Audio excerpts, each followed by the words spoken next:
It started, sir.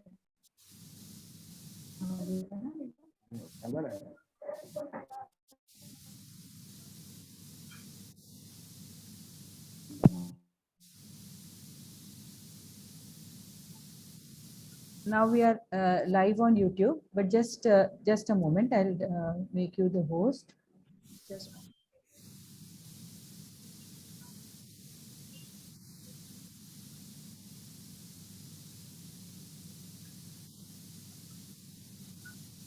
So now we are live on YouTube, and Dubey Madam is the host. So now you can give make the resource persons also as your co-host. Okay. Yes. So now you can start. Okay. A very good morning to everyone present here on this virtual platform for 2 days online national workshop. I, Dr. Manju Dubey, librarian and joint convener of this workshop, heartily welcome you all to this two days workshop, which is based on the theme research writing and scholarly publication in social sciences. Distinguished keynote speaker, Professor Manoj G. Sinha sir, resource person for the second session, Dr. Neeraj Singh sir, respected principal ma'am, Dr. Tanuja Nafle, Dr. Vivek Diwan, HOD Political Science and the joint convener of this workshop, and all the respected faculty members who have joined from different corners for this workshop. Dear friends, the quality of higher education is the most crucial factor for deciding the future of any country.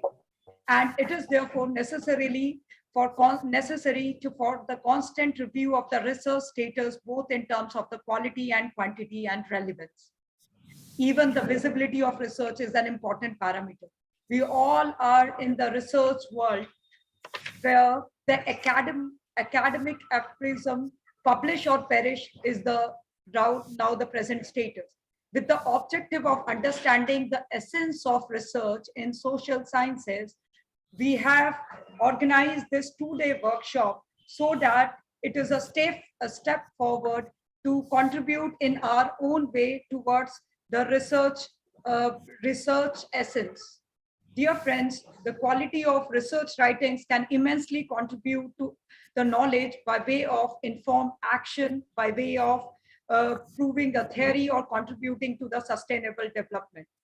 Today, this whole 2 days workshop was in this process was initiated so that we can contribute in our own way, as RS Mundle is always doing that by doing different activities, conducting different workshops and organizing different conferences. Today, first of all, to give a brief introduction about this workshop, I will like to invite Dr. Vivek Diwan, the joint convener of this workshop. Over to you, sir, for the brief introduction about this workshop.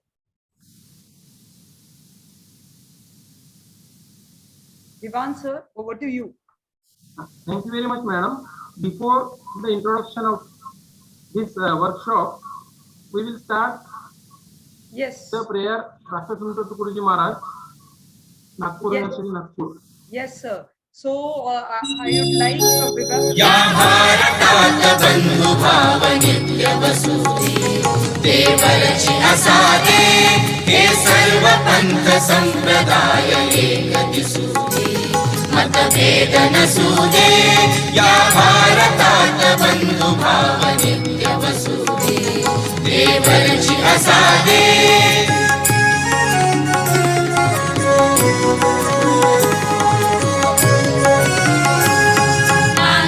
सुखे गरीब अमीर एक मतानी मग हिंदू असो Christian वा हो इस्लामी स्वातंत्र्य सुखाया सकला माझी वसुधे देवलची असादे या भारतात बंधु भाव नित्य वसुधे देवलची असादे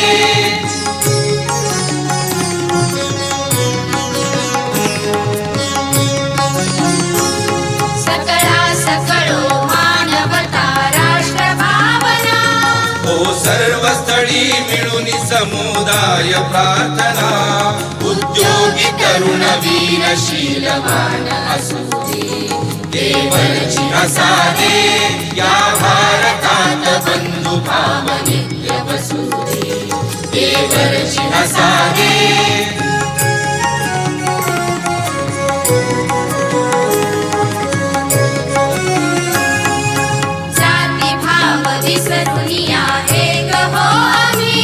अस्पृश्यता समूळ नष्ट हो जगातुनी कलनिंद कामनी सत्य न्याय वसुदे देवरची असादे या भारतात बंधु भाव नित्य वसुदे देवरची असादे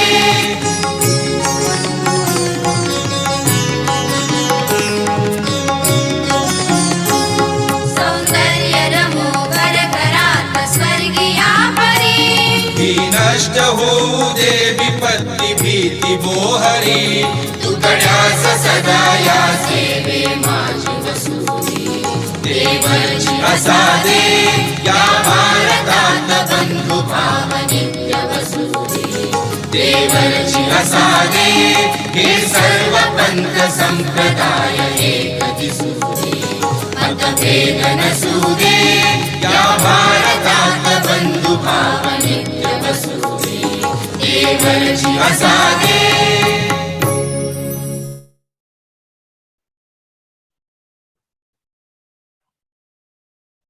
Thank you, sir. But now I would like you to introduce the virtual gathering of this workshop. Over to you, sir.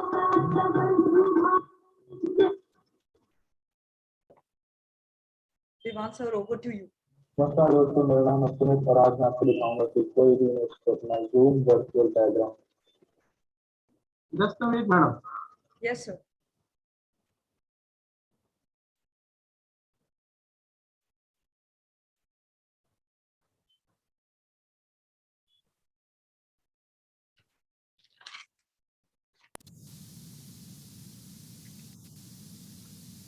Am I audible, madam?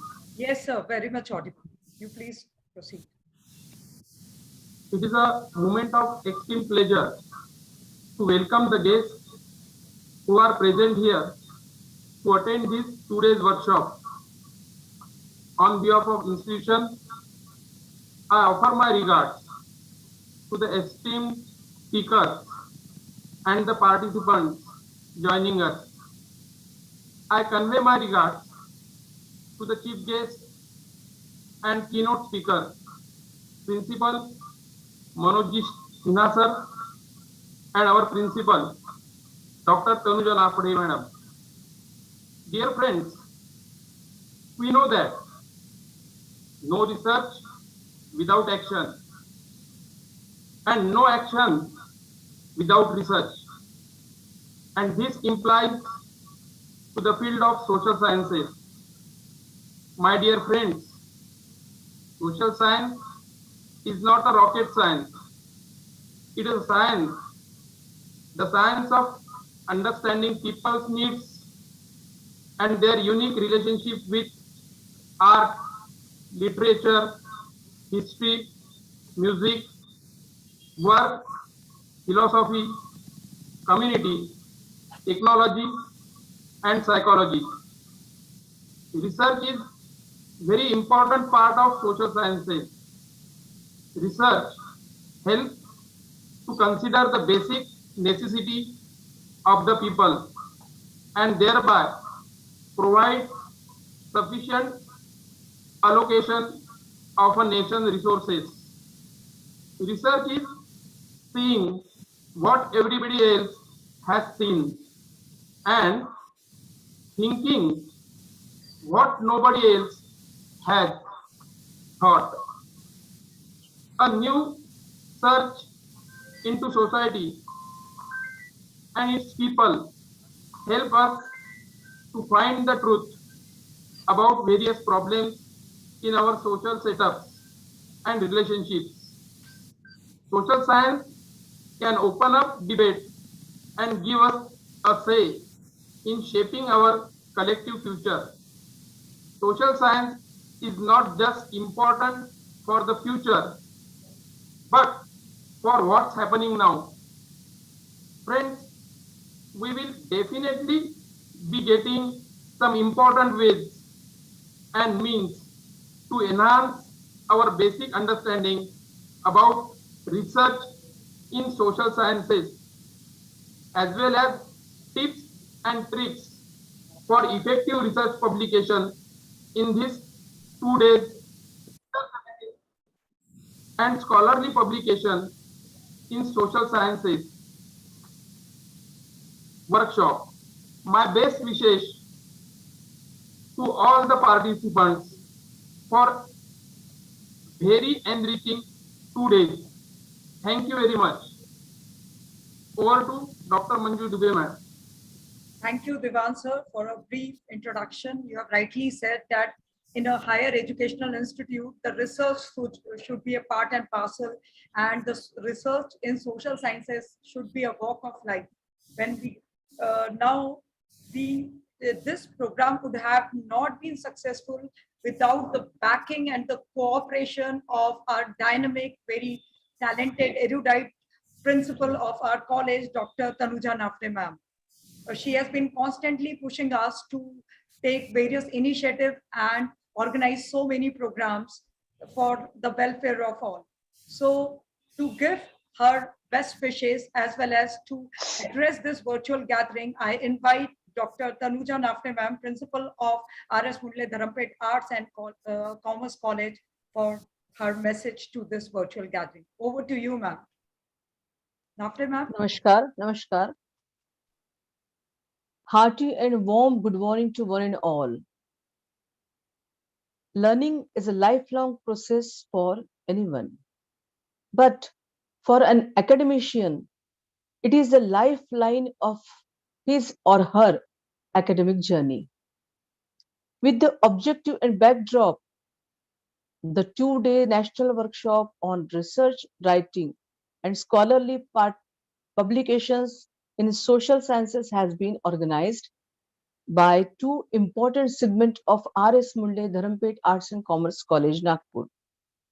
That is, a Department of Political Science and Library, ultimate treasure house of knowledge and learning. At the outset, I extend my hearty welcome to Professor Manoj Sinha, Principal Aryabhatt College, Delhi, Dr. Rajendra Kumar Mishra, HOD Political Science Government Autonomous Postgraduate College Chindwara MP, Dr. Neeraj Singh, Deputy Librarian Punjab University Chandigarh, Dr. Manju Dubey, Resource Person and Librarian R.S. Mundle Dharampet Arts and Commerce College Nagpur, and two eminent conveners, Dr. Diwan and Dr. Manju Dubey. I welcome all dignitaries, delegates, faculty colleagues, students, and scholars. National education policy puts so much emphasis on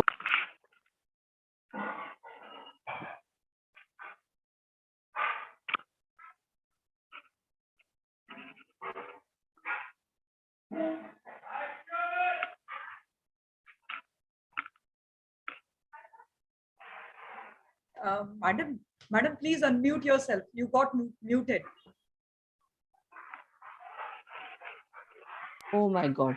Yes, So- ma'am. Now you're on. Yes, ma'am. Okay.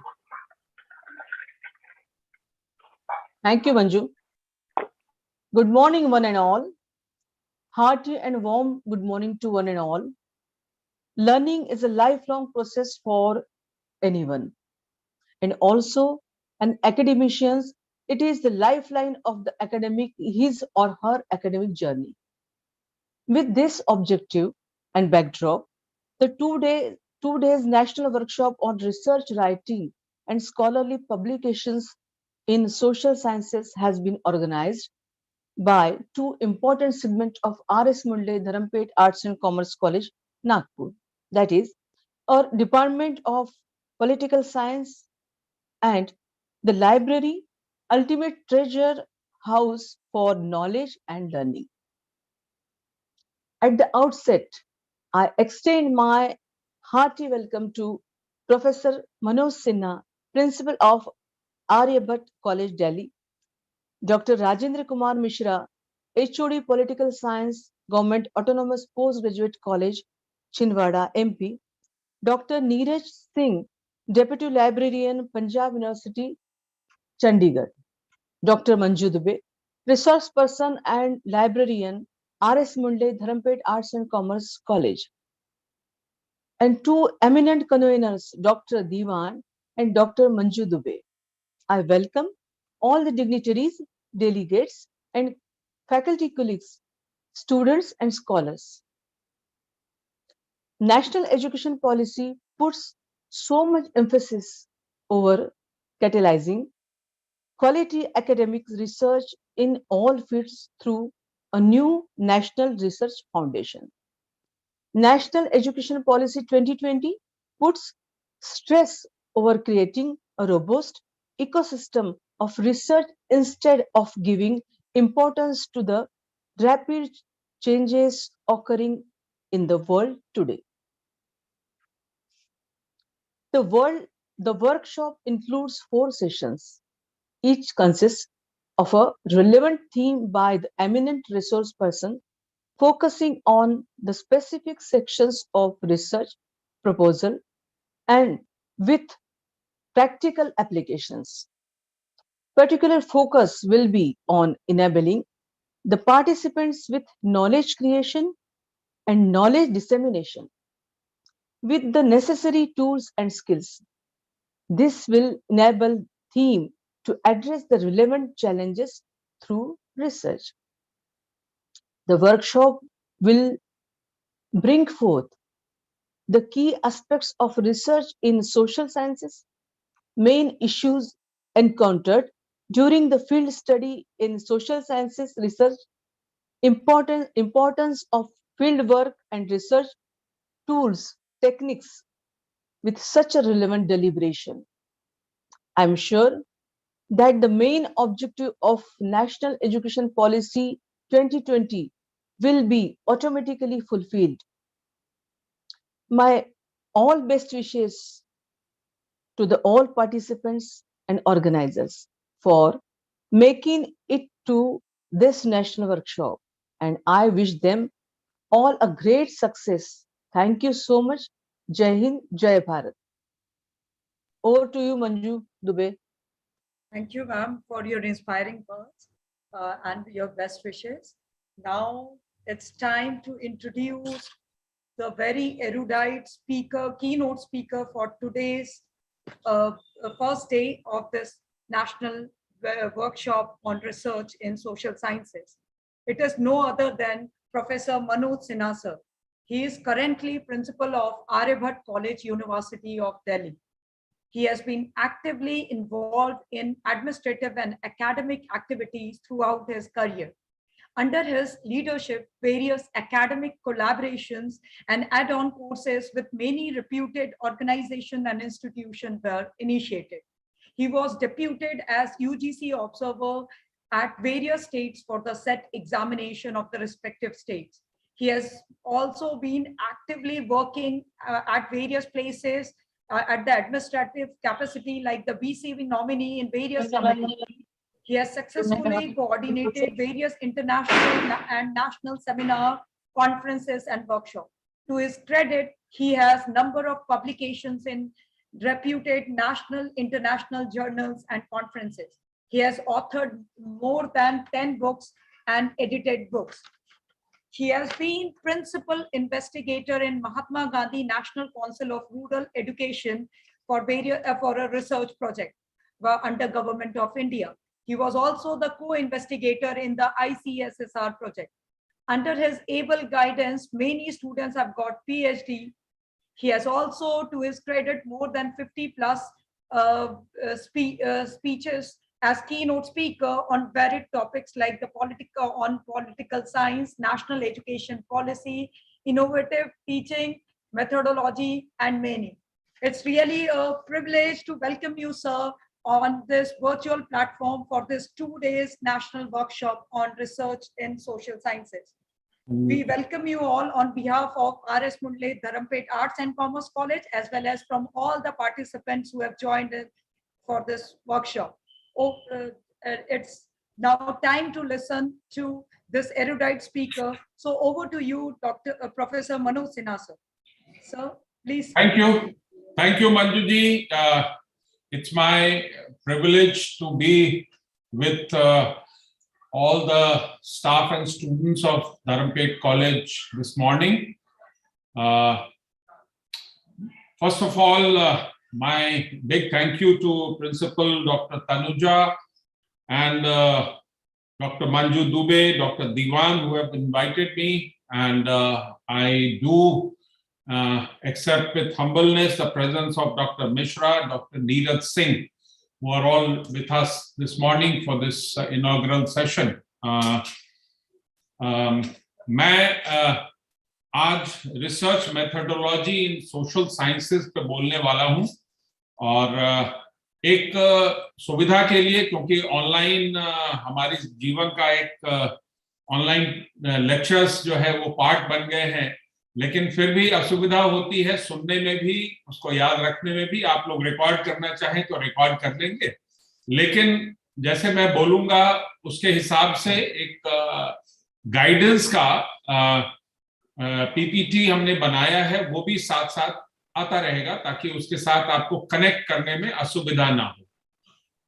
So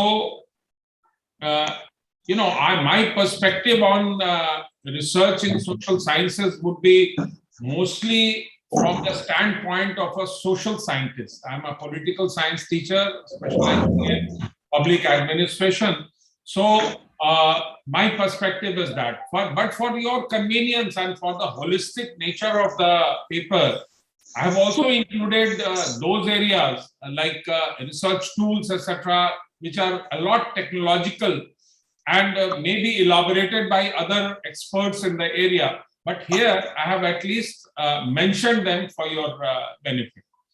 Just to begin with this paper that I have for you today, the various disciplines of social sciences are study of sets of value through which society can be studied.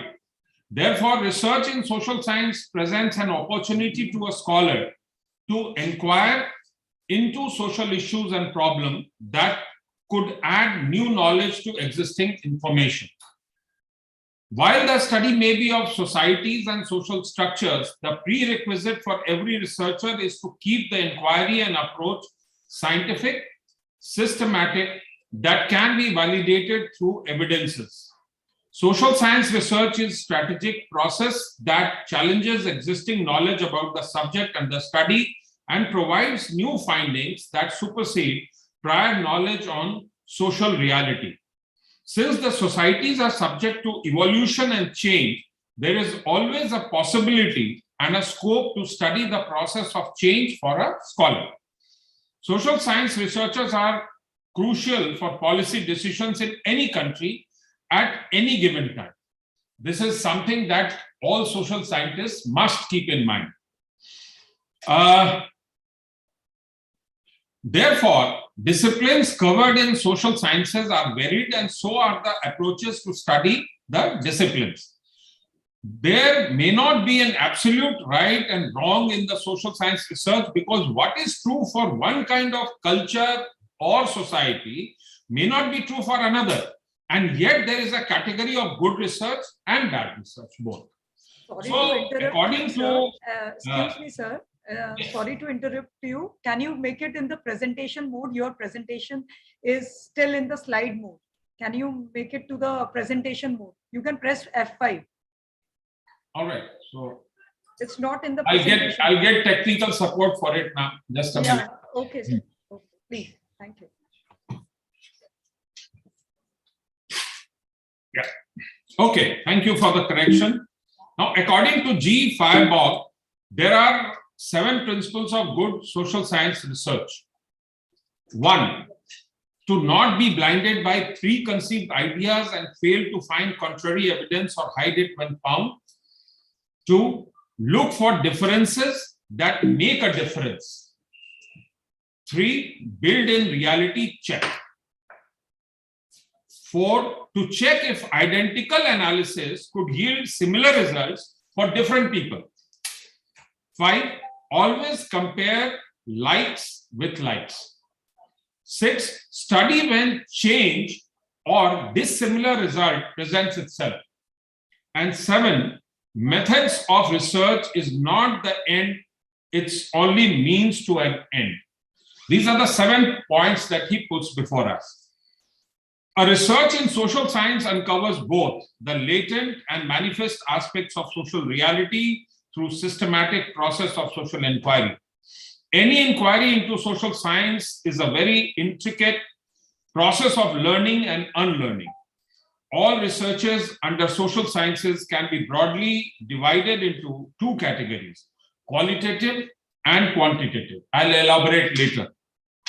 The goal of social science research usually are aimed at exploration, description, explanation, and prediction of social phenomena. Hagen defines social science, social research as the process which involves the interaction between ideas and evidence.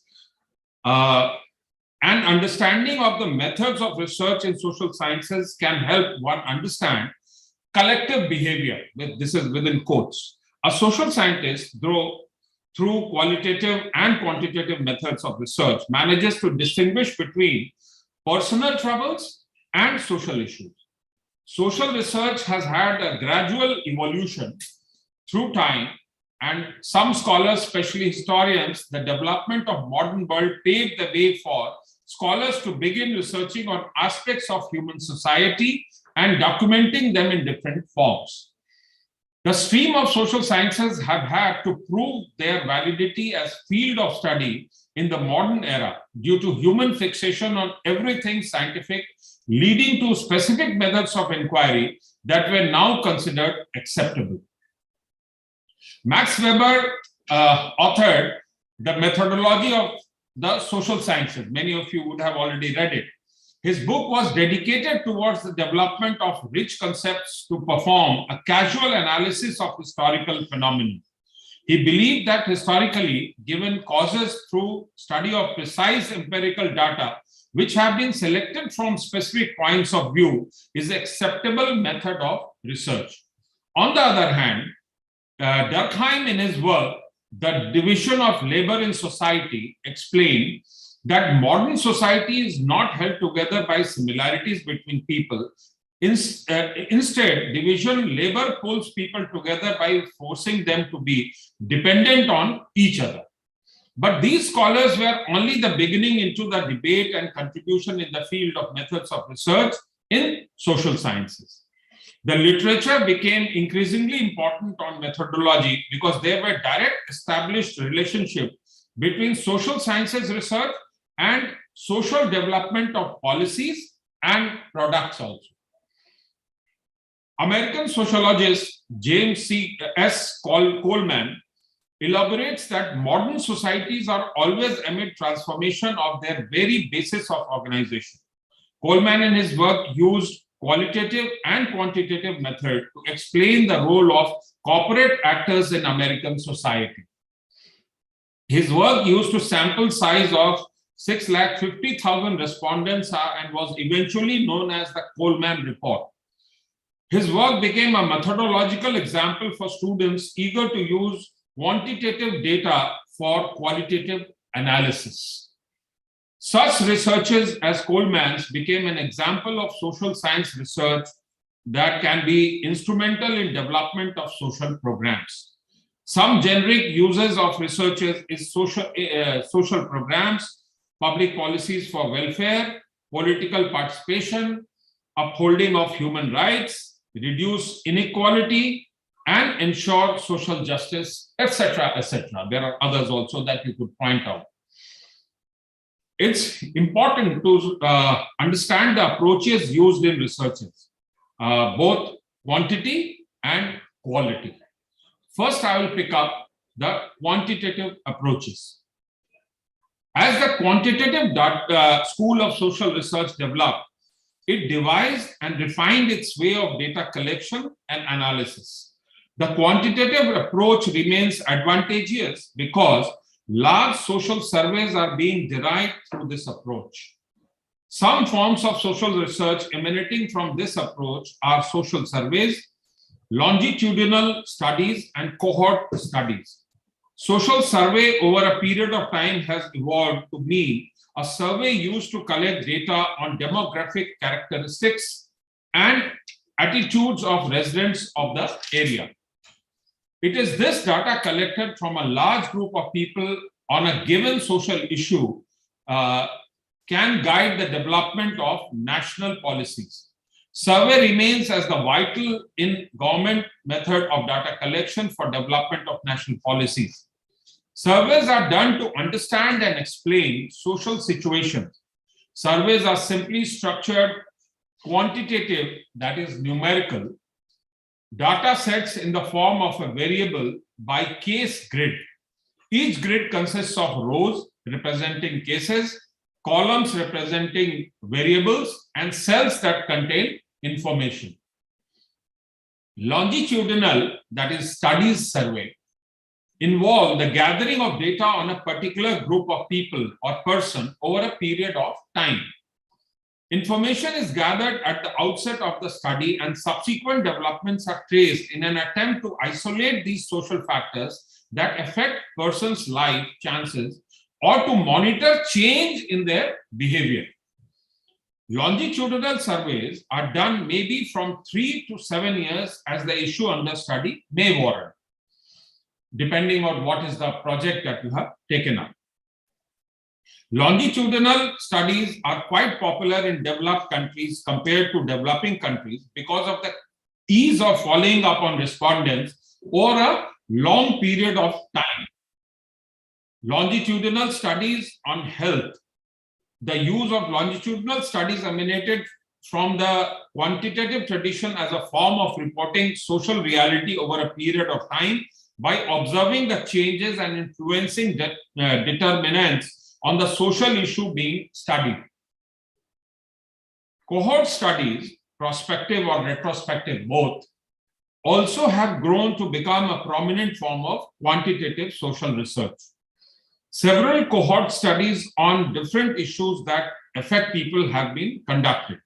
Another type of quantitative social research is a randomized controlled trial, or RCT as we popularly call it. The use of this type of quantitative social research is not very popular in sociology, but RCTs have been developed as a major type of social research method from the quantitative school. A number of RCT studies have been done that focus on issues that range from social capital. RCTs are a well-established form of social research with opportunities for sociologists to compare group behavior. The quantitative school of social research data has its own mode of data analysis. These include the use of statistical software such as statistical packages for the social sciences or SPSS, Stata, AP Data, EPI Info, R, SalStat, SOFA, Statistics, OpenStat, DAPS, Devel, and SAS University Edition, among many other types of statistical software. Your librarian friends will all tell you about it. However, many social scientists and sociologists are more conversant with the use of SPSS and Stata. With the use of statistical software,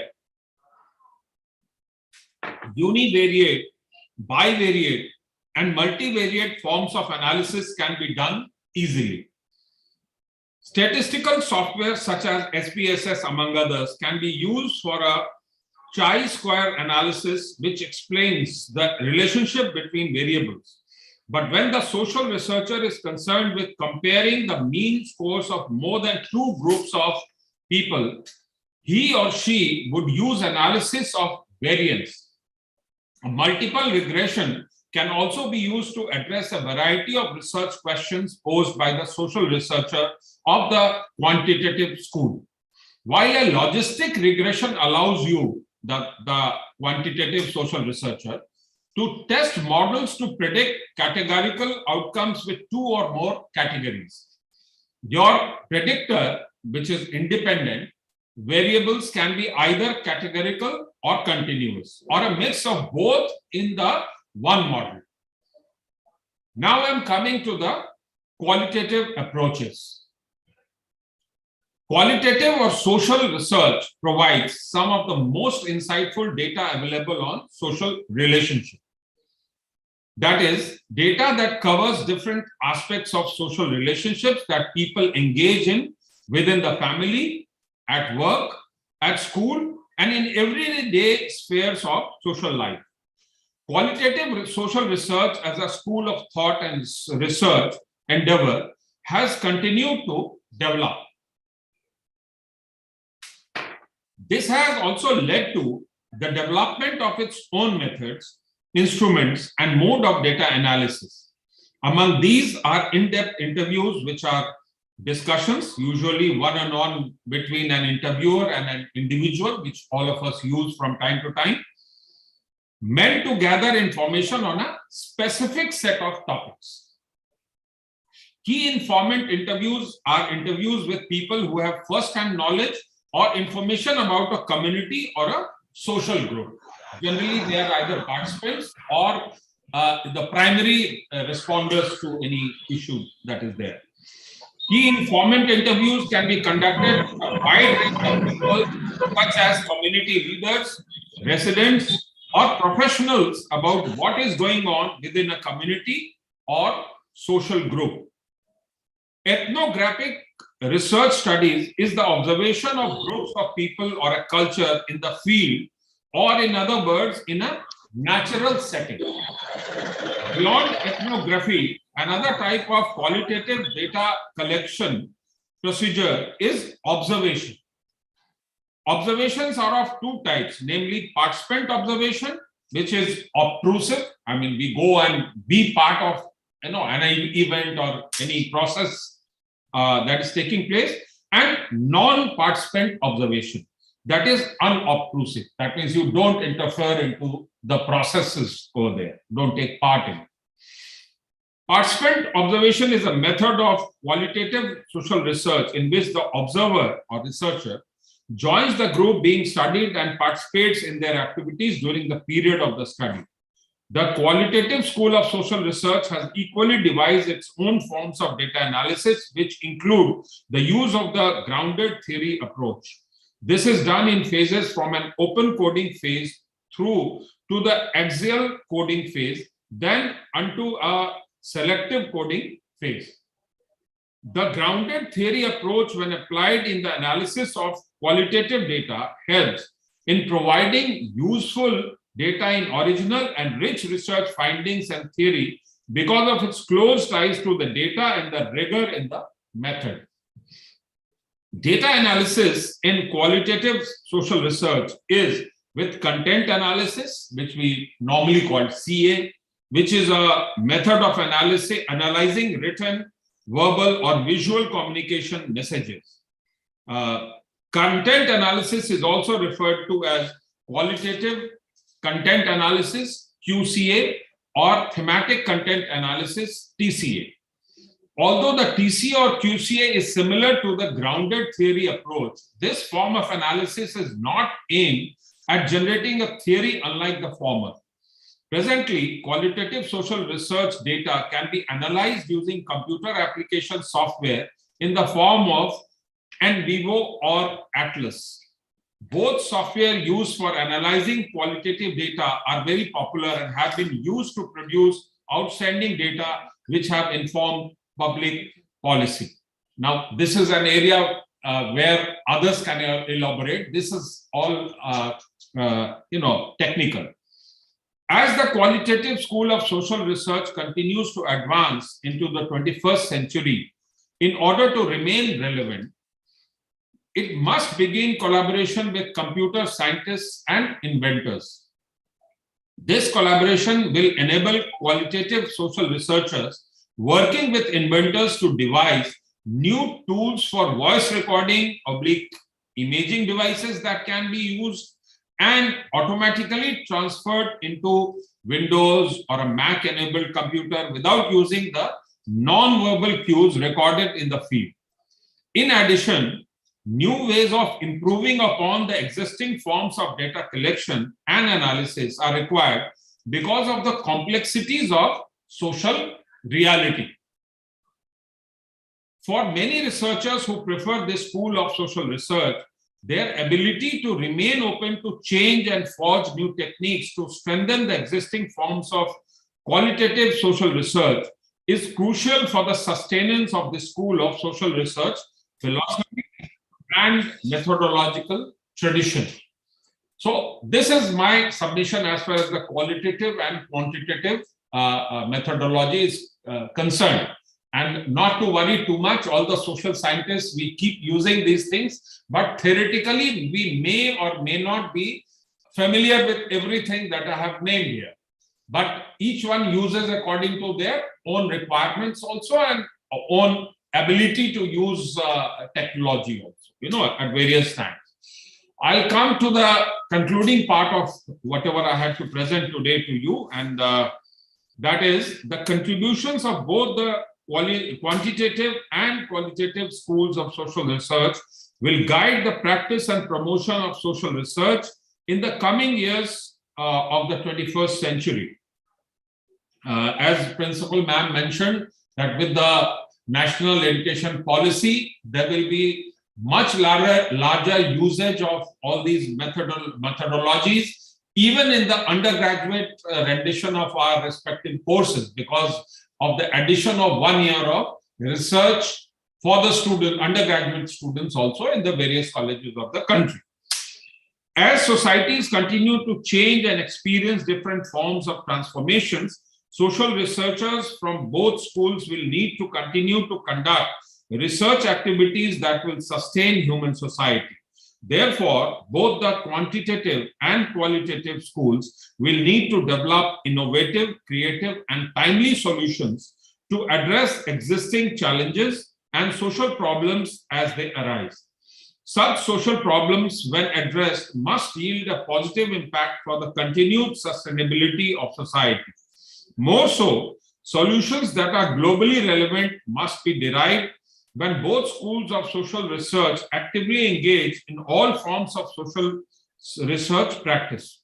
That is, the use of standardized research instruments that can be modified to suit the local context must be encouraged for use by social researchers. More so, social researchers from both schools must be encouraged to actively engage in various interdisciplinary studies. Furthermore, doing social research in the 21st century will depend on the nature of social complexities that arise, which will require the contributions of both schools of social research to work together, that is, triangulate their methodologies using their distinct research methods to address them. Also, researchers from both schools will need to strengthen their engagements in research partnerships hinged on good leadership, clear resolution strategies in the face of conflict, sound communication, and mutual benefit to all researchers or parties. That promotes equity based on shared values with its own distinct research focus. All these elements must be considered by researchers from both schools to succeed and remain relevant in the 21st century. Finally, the quantitative and qualitative school of social research in the coming years will need to seek out new methodological tools and refine the existing ones to remain useful in capturing the changing nature of social reality. Therefore, both schools of social research will require strong relational and operational capabilities. Social research as a subfield of sociology has extended beyond that discipline into other disciplines within the social sciences and beyond also. Today, non-social scientific disciplines are actively engaged in various forms of social research. However, for sociologists, social research remains a unique sociological endeavor for the promotion of the sociological enterprise by applying the sociological imagination to decompose social situations.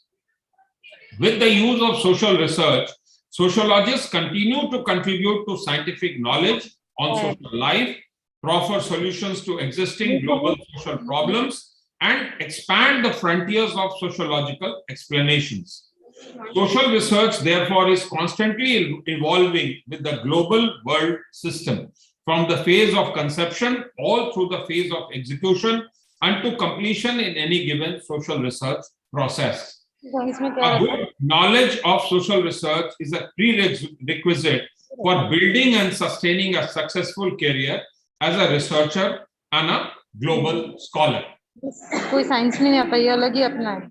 This is all that I had to present from my side. Thank you so much for being patient and listening to me. Now, as per the आपने जो plan किया होगा आज, मैं capable हूं हिंदी में भी आपको जवाब देने के लिए, इसलिए जो आपके ऑब्जर्वेशंस होंगे वो ले लें और सभी सवाल एक एक करके जो भी कोऑर्डिनेट कर रहे हैं वो पूछ लेने दें. मैं एक साथ उनका एक बार जवाब देने की चेष्टा करूंगा, क्योंकि मैं बहुत टेक्निकल आदमी नहीं हूं और बहुत सारे टेक्निकल भी इसमें मैंने यूज किए हैं इंफॉर्मेशंस आपको आज बताने के लिए. धन्यवाद. नमस्कार.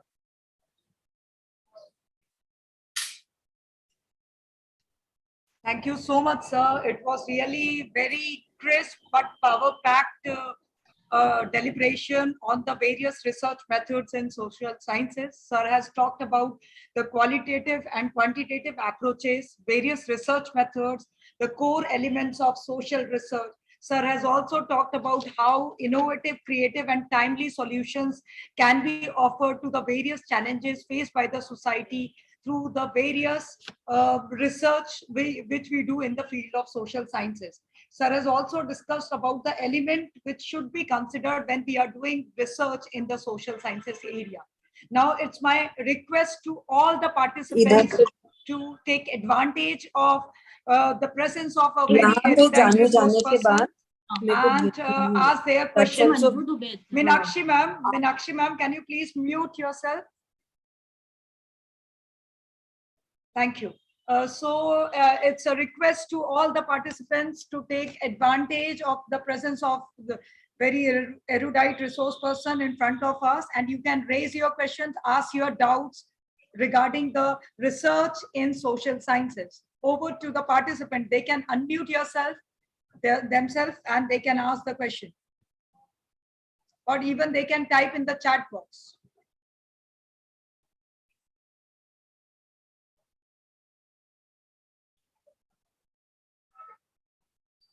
Divan sir, if you have anything to ask to sir. May have some observations also, madam. And हम दोनों भाषाओं में लेंगे, हिंदी में भी अंग्रेजी में भी. मेरा प्रेजेंटेशन अंग्रेजी में था, लेकिन जो हिंदी में बोलना चाहे वो. हाँ जी सर. Yes. मराठी मेरी समझ में ज्यादा नहीं आएगा, इसीलिए नहीं बोल रहा हूँ, बट थोड़ा बहुत आ जाएगा. हाँ जी सर. ठीक है. अपने प्रश्न आप पूछ सकते हैं सर से. Sir. Hello madam, I am doctor Umesh Udapure from NMD College, Gondia. My question is, can we correlate social research and legal research? Sinha Sir. Over to you. Sir, can you please repeat your question?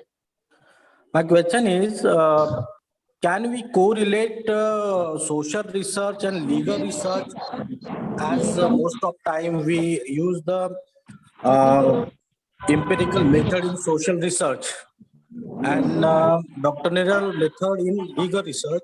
So how we can correlate to both the legal and social research? ये Umesh ji, legal research जो है वो by nature मोर और less हमारे social science research का ही लगभग part रहता है. ठीक है. एम्फेसिस ऑफ एरियाज थोड़े से अलग हो जाते हैं. ठीक है. बट जैसे हम पॉलिटिकल साइंस में ऑलरेडी कॉन्स्टिट्यूशन पर हम दुनिया भर के रिसर्चेस करते हैं, और बहुत बार आप देखेंगे कि लीगल और सोशल साइंस का हमारा जो पॉलिटिकल साइंटिस्ट जो रिसर्च करते हैं उसके एरिया ओवरलैप भी करते हैं बहुत ज्यादा। और मैं अभी नागपुर और वहां का नहीं जानता, बट एट मेनी टाइम्स जो हमारे यहाँ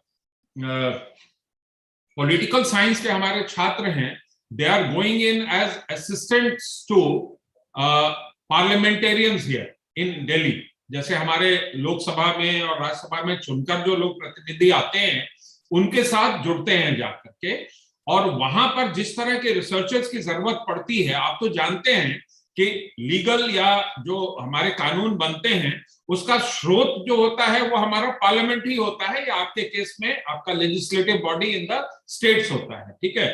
तो उस रिसर्च में मोर और लेस आप देखेंगे कि there is a lot of commonality in the research methodologies also, in the content also, ठीक है। ये मेरा एम्फेसिस है। The answer obviously the one word answer is yes, ठीक है।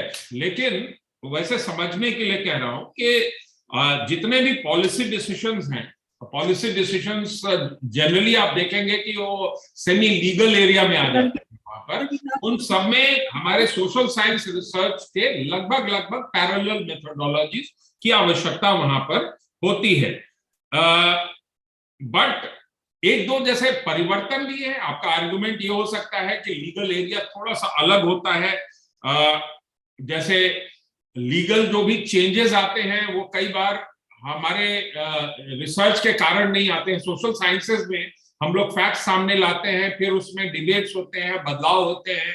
लीगल चेंजेस जो है वो एक जजमेंट होता है कहीं कोर्ट का, आपके हाई कोर्ट का या यहाँ दिल्ली में सुप्रीम कोर्ट का, और वो बदलाव आ जाता है।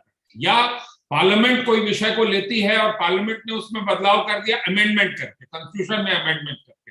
तो वही ये जो है वो नेसेसरली किसी सोशल साइंस या लीगल रिसर्च पर आधारित होगा, ये जरूरी नहीं होता है कई बार। तो परिवर्तन के तौर पर वहां अलग भी आ सकते हैं कई बार चेंजेस, बट हमारी तरफ से एज सोशल साइंटिस्ट दोनों एरियाज में रिसर्च मोर और लेस एक जैसा ही होता है, ठीक है जी। Okay, thank you sir. Anyone else who want to raise the questions or ask something to Professor Manoj Sinha sir? Sir, I have one question. Sir, मेरा क्वेश्चन ये है कि जैसे साइंसेस में पेटेंट्स अगर ज्यादा है आपके तो माना जाता है कि आपका रिसर्च काफी क्वालिटी है। सोशल साइंसेस में हम क्या पैरामीटर रखेंगे, क्या बेंचमार्क रखेंगे कि हाँ हमारा रिसर्च सही में अच्छा है? आप इस बारे में कुछ बताइए सर। देखिए, सोशल साइंसेज में नॉर्मली हम लोग अच्छा रिसर्च तब मानते हैं जब आपका पीयर ग्रुप जो है उसको रिकॉग्नाइज करने लगे, ठीक है।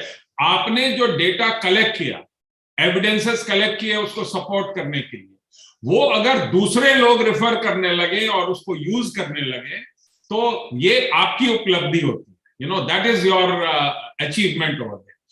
तो कहने का ये मतलब है कि हमारे यहाँ जो लाइंस हैं वो उतनी डिफाइंड नहीं है जितनी साइंसेस में है, ठीक है। वहां ऑब्जेक्टिव ज्यादा है, हमारा सब्जेक्टिव ज्यादा होता है, ठीक है। But we have to live with that. Social science के लोग जो होते हैं वो एकदम उस तरह से broad achievement, a one line achievements either claim करने के या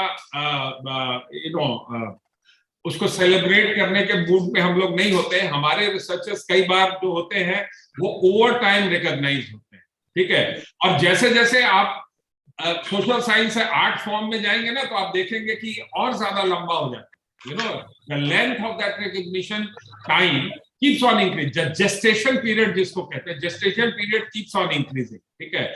बहुत फेमसली अगर आप इस लंबाई को देखना चाहती हैं तो आप एकदम आर्ट फॉर्म में चले जाइए, एंड ऑफ द स्पेक्ट्रम, ठीक है। कि किसी पेंटर को फॉर एग्जांपल कब रिकॉग्निशन मिलता है, किसी पेंटर को वो महान कब होता है, जनरली अपने डेथ के बाद होता है। वो पेंट करता करता वो अपने डेथ तक पहुंच जाता है, चला जाता है। व्हेन डिड पिकासो ने अपनी कोई पेंटिंग मिलियंस में बेची थी क्या?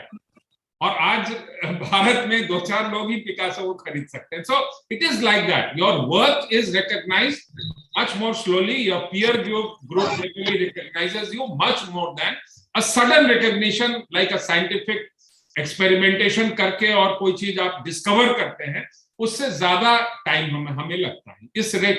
इसके साथ हमें धीरा पड़ता है, बिल्कुल साइंटिस्ट। ठीक है, that is fact of life. Thank you, sir. Thank you so much, sir. Anyone else who want to ask question to sir?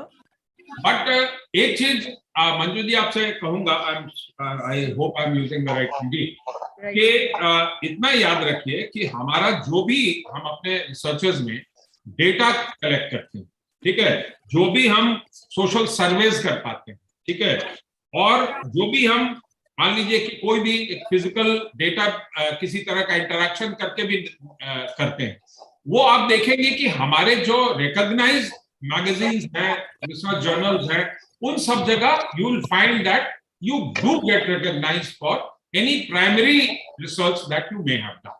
मतलब ये कोई हमारे निराश होने की बात नहीं है. We are also recognized at various places. Thank you.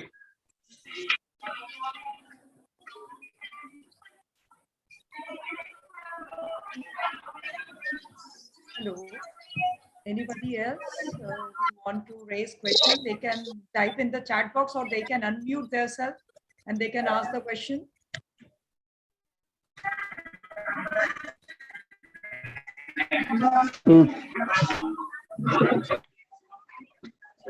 I think all are very much satisfied with the session of Professor Manoj Sinha sir, and so I would like to express heartfelt gratitude to Professor Manoj Sinha sir to readily accept our invitation and be a part as a keynote speaker to this 2 days national workshop on research and methods in social sciences.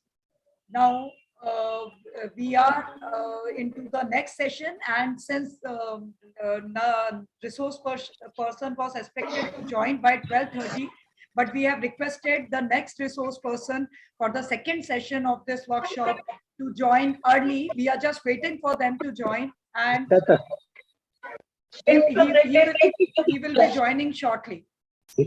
Okay, thank you so much, everyone. Thank you, thank you, sir. Thank you, Tanuja ji and Manju ji and thank you, sir. Thank you, sir. It has been a pleasure to interact with you this morning. Have a very nice 2-day discussion, and we are hoping that something will come out, something great will come out of the 2-day discussion among you. Have a very nice seminar and conference. Namaskar. Thank you, sir. Thank you, sir. Market जरा कर ले वितर वाली market जरा है क्या रे हां document लेके दूंगी मैं 200 रुपए नहीं.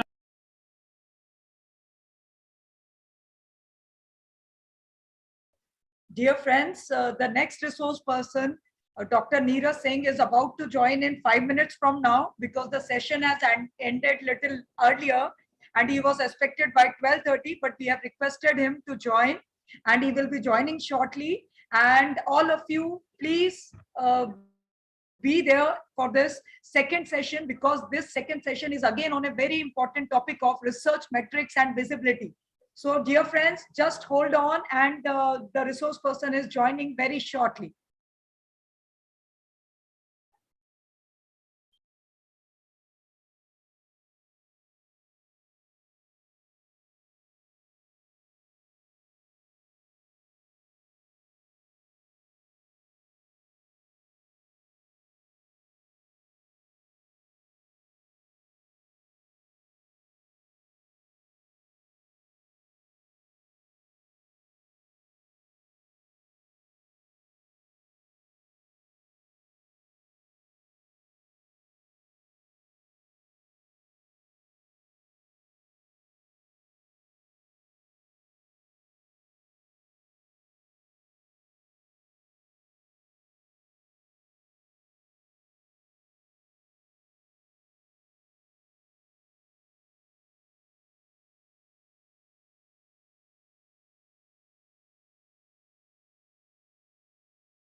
We are just waiting for the next resource person to join. So all of you, please just wait for 5-10 minutes.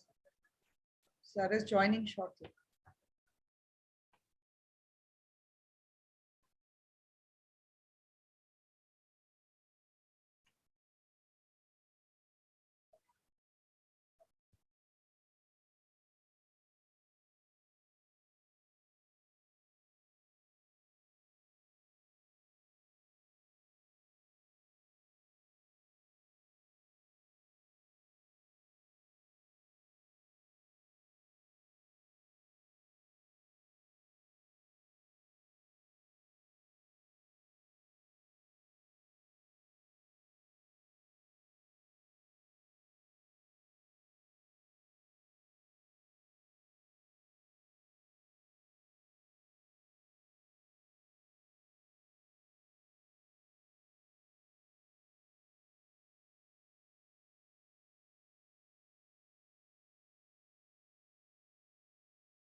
मैं क्या लिख रहा हूँ उसमें अपन को ये उसमें जो है ना कुछ नहीं करना है आपने, बस जो पहले हमने जो भी रिस्ट्रिक्शंस लगाई थी ना, पहले यूजी पीजी स्टूडेंट को कुछ कहा था क्या हमने? मेरी एक ना क्लास है अभी, मेरा एक, आप मैम उसमें ऐसा करो कि जो हमने यूजी पीजी की कोई रिस्ट्रिक्ट, आप उसमें ये लिख दो कि library is open for all category of student. हाँ, for all category, for UG and PG, and the timing of first जो पहले थी वही वाली सेम रखनी है, आउटर की भी सबको सेम रखना है, और वो जो, हाँ वही रखनी है, और दूसरा जो है ना वो रीडिंग हॉल की जो है hello, वो टाइमिंग सबकी सेम रखनी है। Neeraj sir, good good afternoon. वो बस Hello, 50% वाला hello, निकाल दो good afternoon. वो निकाल दो आप, और बाकी जो है ना वो कोविड प्रोटोकॉल वो सारा उसमें मेंशन कर दो जो पहले था, है ना। बस हमने 50% वाला साइलेंट रखना है, और अगर हमने सिर्फ यूजी या पीजी स्टूडेंट के लिए खोला था ना आउटर रीडिंग हॉल वाला, वो कंडीशन हटा देंगे।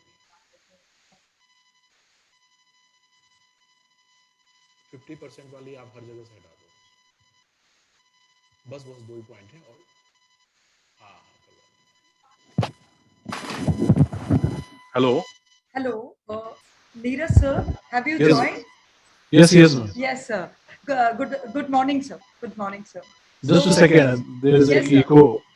Yes, sir. Yes, sir, please. Just a second.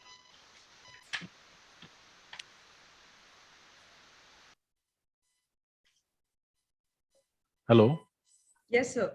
now can you hear me? Yes, sir. Very much you are audible, sir. Okay, Okay, sir. Thank you, and sorry for asking you to come and join the meeting little earlier. Sorry for No that. problem, no Yes, problem. sir. Divan sir, can we start with the second session? Divan sir, are you there? Yes, ma'am. Yes. Okay, sir. Neeraj Singh sir has joined the session. Welcome, sir. Thank you, sir, thank you. Okay. So it give me immense pleasure, dear friends, since we are going to about the start with our second session, and it's an immense pleasure to introduce before you all Dr. Neeraj Singh sir, who is Deputy Librarian, Punjab University, Chandigarh. Dear friends, Dr. Neeraj Kumar Singh sir has joined Punjab University in 2007 and is presently working as Deputy Librarian in Punjab University, Chandigarh.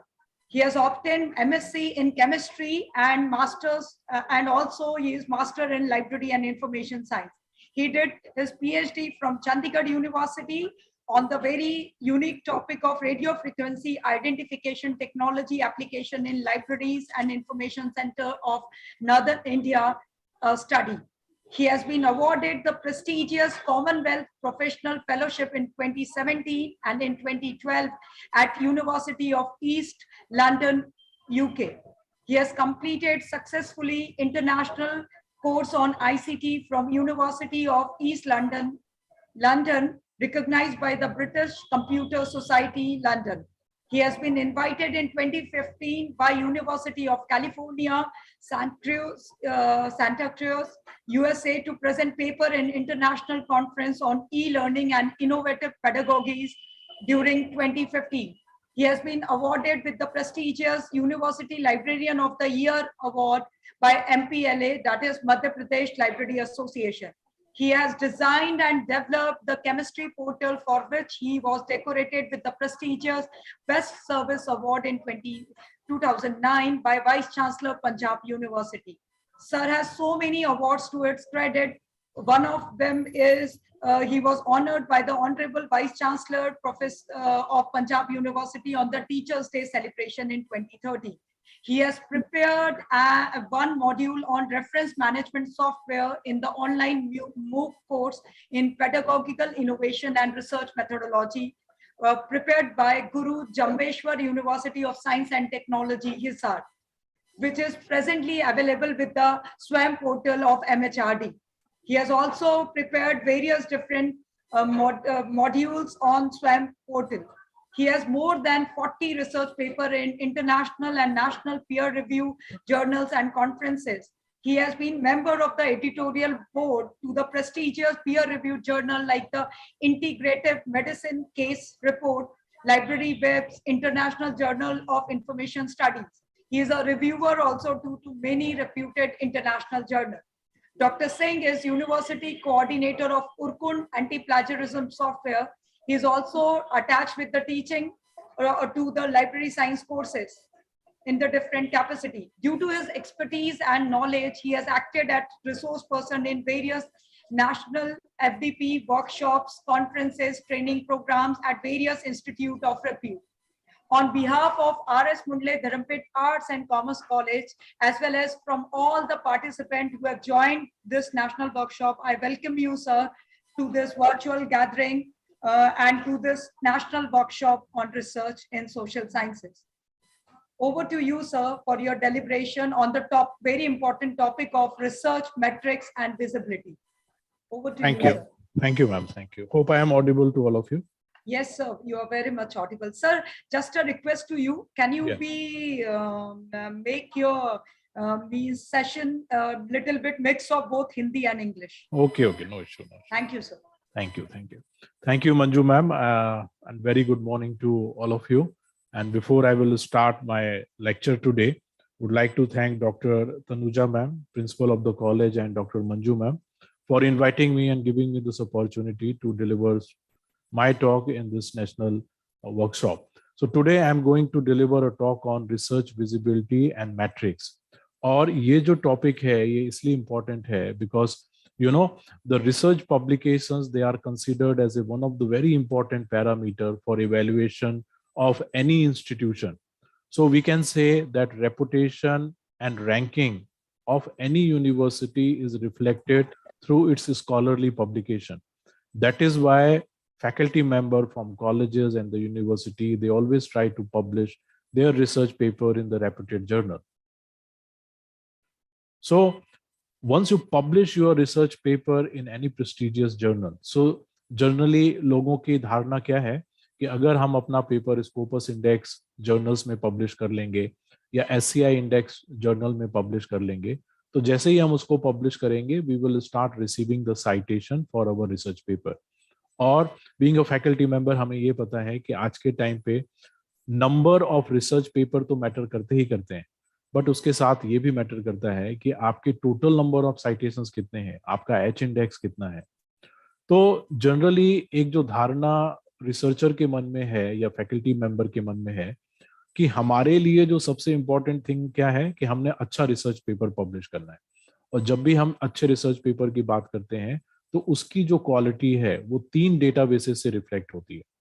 आप अगर किसी journal में paper publish कर रहे हो जिसको ना तो स्कोपस ने इंडेक्स किया, ना वेब ऑफ साइंस ने इंडेक्स किया, ना यूजीसी केयर ने इंडेक्स किया, तो आपका वो पब्लिकेशन किसी काम का नहीं है.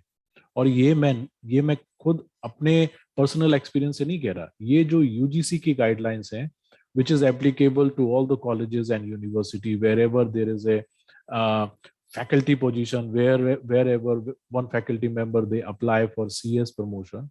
So now it is mandatory that every faculty member they have to publish their research paper either in Scopus Index Journal or Web of Science Index Journal or UGC Care listed journal. So again हम क्या सोचते हैं कि अगर हम अपना paper publish कर लेंगे ना तो उसके बाद हमें साइटेशन मिलनी स्टार्ट हो जाएगी, हमसे लोग कोलैबोरेट करना स्टार्ट कर देंगे, हमारे वर्क को इंटरनेशनल रिकॉग्निशन मिल जाएगी, जबकि ऐसा नहीं है. इसलिए जो आपका टॉपिक है वो इसलिए इम्पोर्टेंट है कि जब आप रिसर्च पेपर पब्लिश कर लेते हो, जैसा मैं देख रहा था, आई थिंक इससे पहले वाला जो सेशन था that is specifically for writing scholarly article in a reputed journal. So जब आपका पेपर पब्लिश हो गया तो समझो आपने 50% अपना काम किया. जो रिमेनिंग 50% है ना वो है रिसर्च को विजिबल बनाना पूरी दुनिया में. Until unless you are not making your research visible to the academic community, nobody is going to cite your paper. And if you will not receive the citation of your research paper, then it will be very difficult for you to get any good position in any academic institution, or even when you apply for the CS promotion also, there also you can find some difficulties there.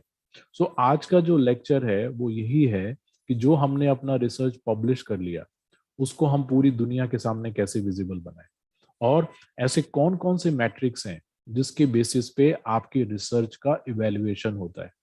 मैं आपको बार बार कह रहा हूं कि research paper publish करना is very very important, but if you are not receiving good number of citations for your research paper, आपकी research की वो क्वालिटी रिफ्लेक्ट नहीं हो पाती। तो उस क्वालिटी को एनालाइज करने के लिए क्या क्या पैरामीटर्स हैं, all these are comes under the category of research metrics. So मेरे लेक्चर में दो टॉपिक हैं, एक ये है कि जब हमने रिसर्च को पब्लिश कर लिया उसके बाद पूरी दुनिया को कैसे विजिबल बनाए, और ऐसे कौन कौन से मैट्रिक्स हैं जिसके थ्रू हम अपने रिसर्च की क्वालिटी को खुद अपने लेवल पे मेजर कर सकते हैं। बिकॉज मैं यहाँ खुद पंजाब यूनिवर्सिटी में देखता हूँ कि जब आप किसी फेलोशिप के लिए अप्लाई करते हो, किसी रिसर्च फंड के लिए अप्लाई करते हो, किसी प्रोफेसरशिप के लिए अप्लाई करते हो, तो वो आपसे पूछते हैं कि आपके रिसर्च का टोटल साइटेशन कितना हुआ, टोटल एच इंडेक्स कितना हुआ, आपके जर्नल, आपके रिसर्च पब्लिकेशंस का क्यूमुलेटिव इम्पैक्ट फैक्टर क्या था, आपका जी इंडेक्स क्या है, आपका I10 इंडेक्स क्या है। अगर ये कॉलम आप ब्लैंक छोड़ देते हो तो स्ट्रेट अवे ज्यादातर चांसेस क्या है कि आपकी एप्लीकेशन रिजेक्ट हो जाएगी। तो सबसे पहले हमें ये पता होना चाहिए कि ये सारे मैट्रिक्स होते क्या है, right. So with this word now I am going to share my PPT so that you can start the session. Just a second. Ma'am, can you please give me the rights to share my screen?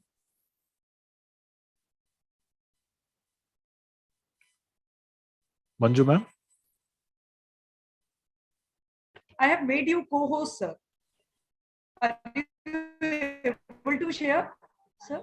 No, it is saying host disabled the participant screen sharing. Sir, I am just doing. Okay.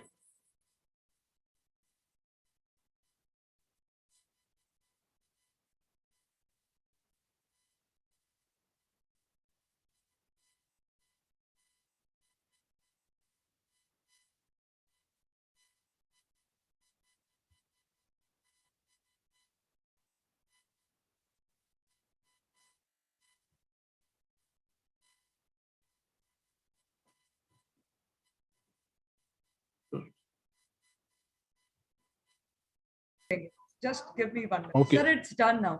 Just Are a you second. able Let to me share, sir? do some setting in my camera. I think picture is not. Yes, sir. Just a second. Just a second.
Let me share my screen. Yes, now I can share. Yes, sir. It's visible, sir. It's Okay. visible. Okay. Just in the presentation mode. Yes, yes, I'm doing. You make it. Yes. Now, hope it is coming to the full screen now. Yes. Okay. Yes, sir. Full screen. Okay. Okay. So talking about the agenda of my today's presentation, this is the agenda. Like I will discuss about what is scientific publications and where India is standing. What is research visibility? What are the various tools and techniques through which we can increase the visibility and impact of academic research? Understanding research metrics and brief overview about the research metric. So ये agenda है मेरे presentation का, जिसपे हम इन points को मद्देनजर रख के आगे हम डिस्कस करेंगे. Now, what is scientific publication? And before understanding what is scientific publication, it is very important to understand what is research paper. एक research paper होता क्या है? So अगर हम एक standard definition देखें, तो a research paper is a piece of academic writing that provide analysis, interpretation, argument. Yes, sir. Yeah. Yes. Yes. Yes, ma'am.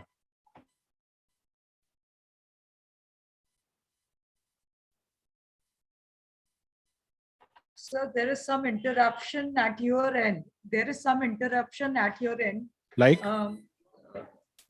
There is some interruption with your network. There is network connectivity issue at your end, sir. Okay. Now it's okay. Now it's okay. Now it is okay. Okay.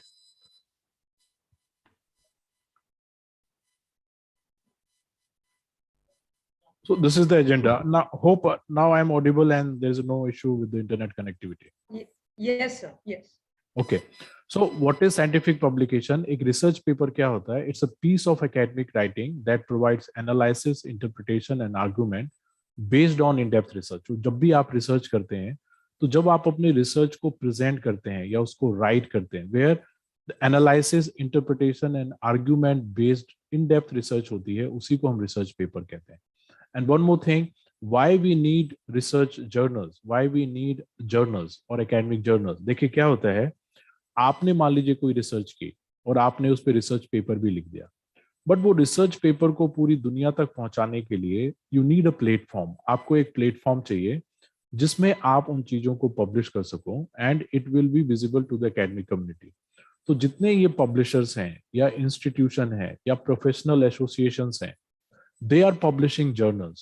So journal is basically a platform for the researcher where they can publish their research paper. So once you publish your research paper, this makes scientific researcher aware about new knowledge. देखो जब भी आप खुद भी PhD कर रहे होगे, तो हम सबसे पहले क्या करते हैं? लिटरेचर रिव्यू करते हैं. What is literature review? जब हम ये देखते हैं कि जो हमने टॉपिक सेलेक्ट किया है, उस टॉपिक पे बाकी रिसर्चर ने क्या पब्लिश किया हुआ है. So this is one of the objective of writing research paper, because once you read the research paper in your subject area, आपको उस फील्ड में जो भी नया हो रहा है उसके बारे में अवेयरनेस होती है. और जो पब्लिकेशंस हैं, that is considered as a intellectual assets.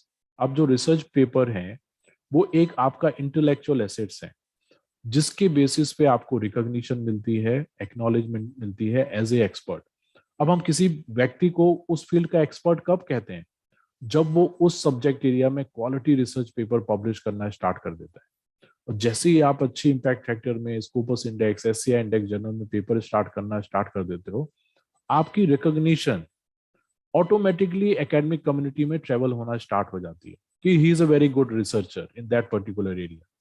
So publication in peer-reviewed journals also give international recognition not only for the individual but also for the department university. अब जब आप अच्छा रिसर्च करोगे ना, तो आपको तो रिकॉग्निशन मिलेगी मिलेगी, उस डिपार्टमेंट को भी मिलेगी जिस डिपार्टमेंट में आप काम कर रहे हो, और ओवरऑल देखा जाए तो उस यूनिवर्सिटी को मिलेगी जिसमें आप काम कर रहे हो.